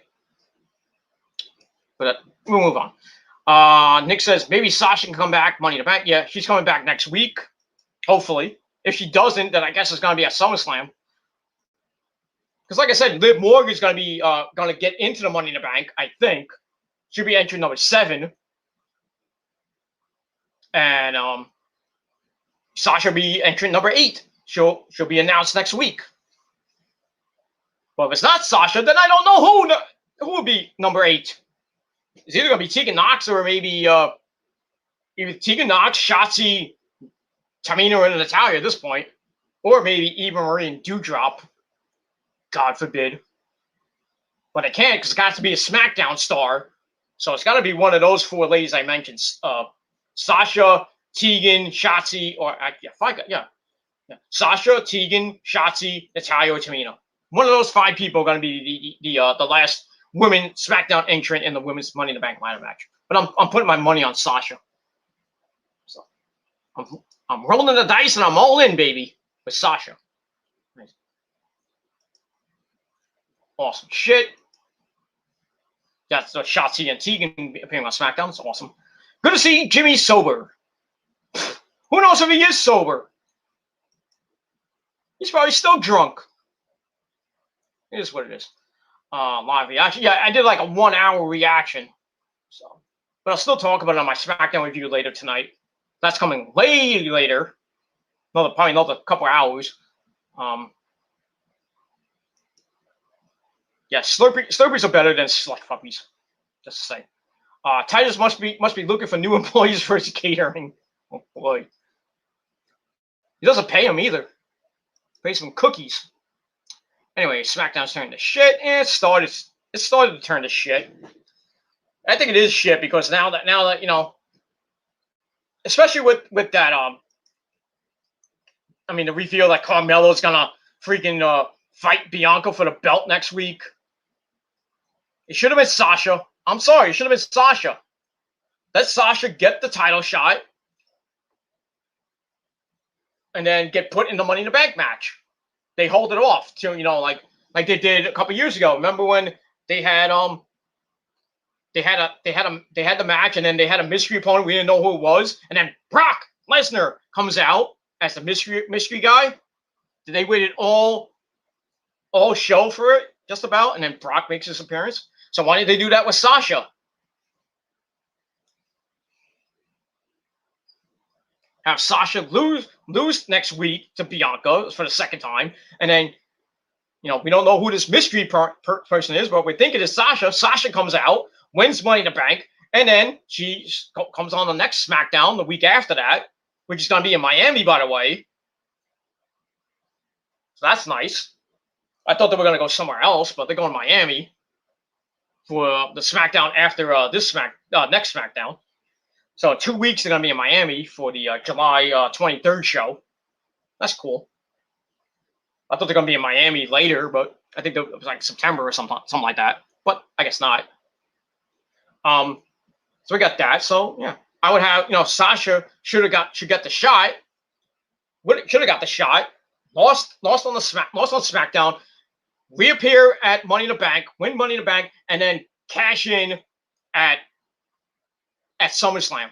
Like on SmackDown, she's like, I'm going to cash in. I'm going to tell you when I'm going to cash in. It's going to be at SummerSlam. And there's your match. But WWE does things really stupid. And this is one of them. That's that. Nick says, fuck Jim Cornball. Yes, exactly. Jim Cornette could suck a big fat one. Magic Coleman attacks McAfee at the match. I wish Adam Cole was going to do that for me. Corbin is next to ask for his release. I don't care if he does get released. I really don't care what happens to him. Let him go back to NXT and suck ass there. Well, if he gets released, where is he going to go? Not going to AEW. I don't want Tony Khan to even touch him, or Cody, or anybody else. Let him go to Impact and suck there. Or go to Ring of Honor and suck there. Or go to Japan and suck there. Or just get out of the wrestling business because you suck. And that's all I got to say about that. Oh, we're almost done with the comments. Nick says, maybe sometime during the night, Coleman attacks someone backstage or McAfee. I think, yeah, he'll probably attack somebody. Let's see them become Titus Catering in a few months or so. That's Shotzi and Tegan. Yep, probably. Like I said, everybody who comes from NXT, they get ruined and they go either they get released. They'll be like Keith Lee and just sit home on his ass fucking Mia Yim, or they go to Titus Catering and bake some cookies. It is what it is. But yeah, Shotzi and Tegan will probably be in Titus Catering within a month. But we'll see what happens with that. Yeah, like you mentioned. Let's wait. Yep. I give it a month. So that. Or where are we? They will have a good run for a few months, then Vince buries them. Yep, exactly. All right, Dark Horse's stream is started. I got to get to it because blah, blah, blah. I have no idea what's going on right now. Yeah, my Carmella. Who did Carmella blow to get the opportunity? I can tell you, I give you one guess. Probably either Vince or Corey Graves. And that's it. All right, everybody, that's it. Thank you all for watching. It's thundering and lightning and Satan, hail Satan, is coming down to kick my ass. And that's all I got to say about that. So thank you all for watching. I'm going to head off to Dark Horse's stream because I really want to hear what Charlie's ex-wife has to say. So let's get to it. Thank you for watching. Nick, thank you for watching. Let's head on over there and have a good old time. Bring on the popcorn. And that's it. I'll be back later with my SmackDown review later tonight. And then maybe this weekend I'll give a reaction to what Dark Horse had, Dark Horse's video. And that's that. All right, everybody, thank you for watching this 3-hour and 12-minute video. And that's all I got to say about that. So I'm going to head over now. So thank you for watching. And if you don't like that, well, fuck you, man. And that's it. So thanks for watching. See you later, fuckers. Peace.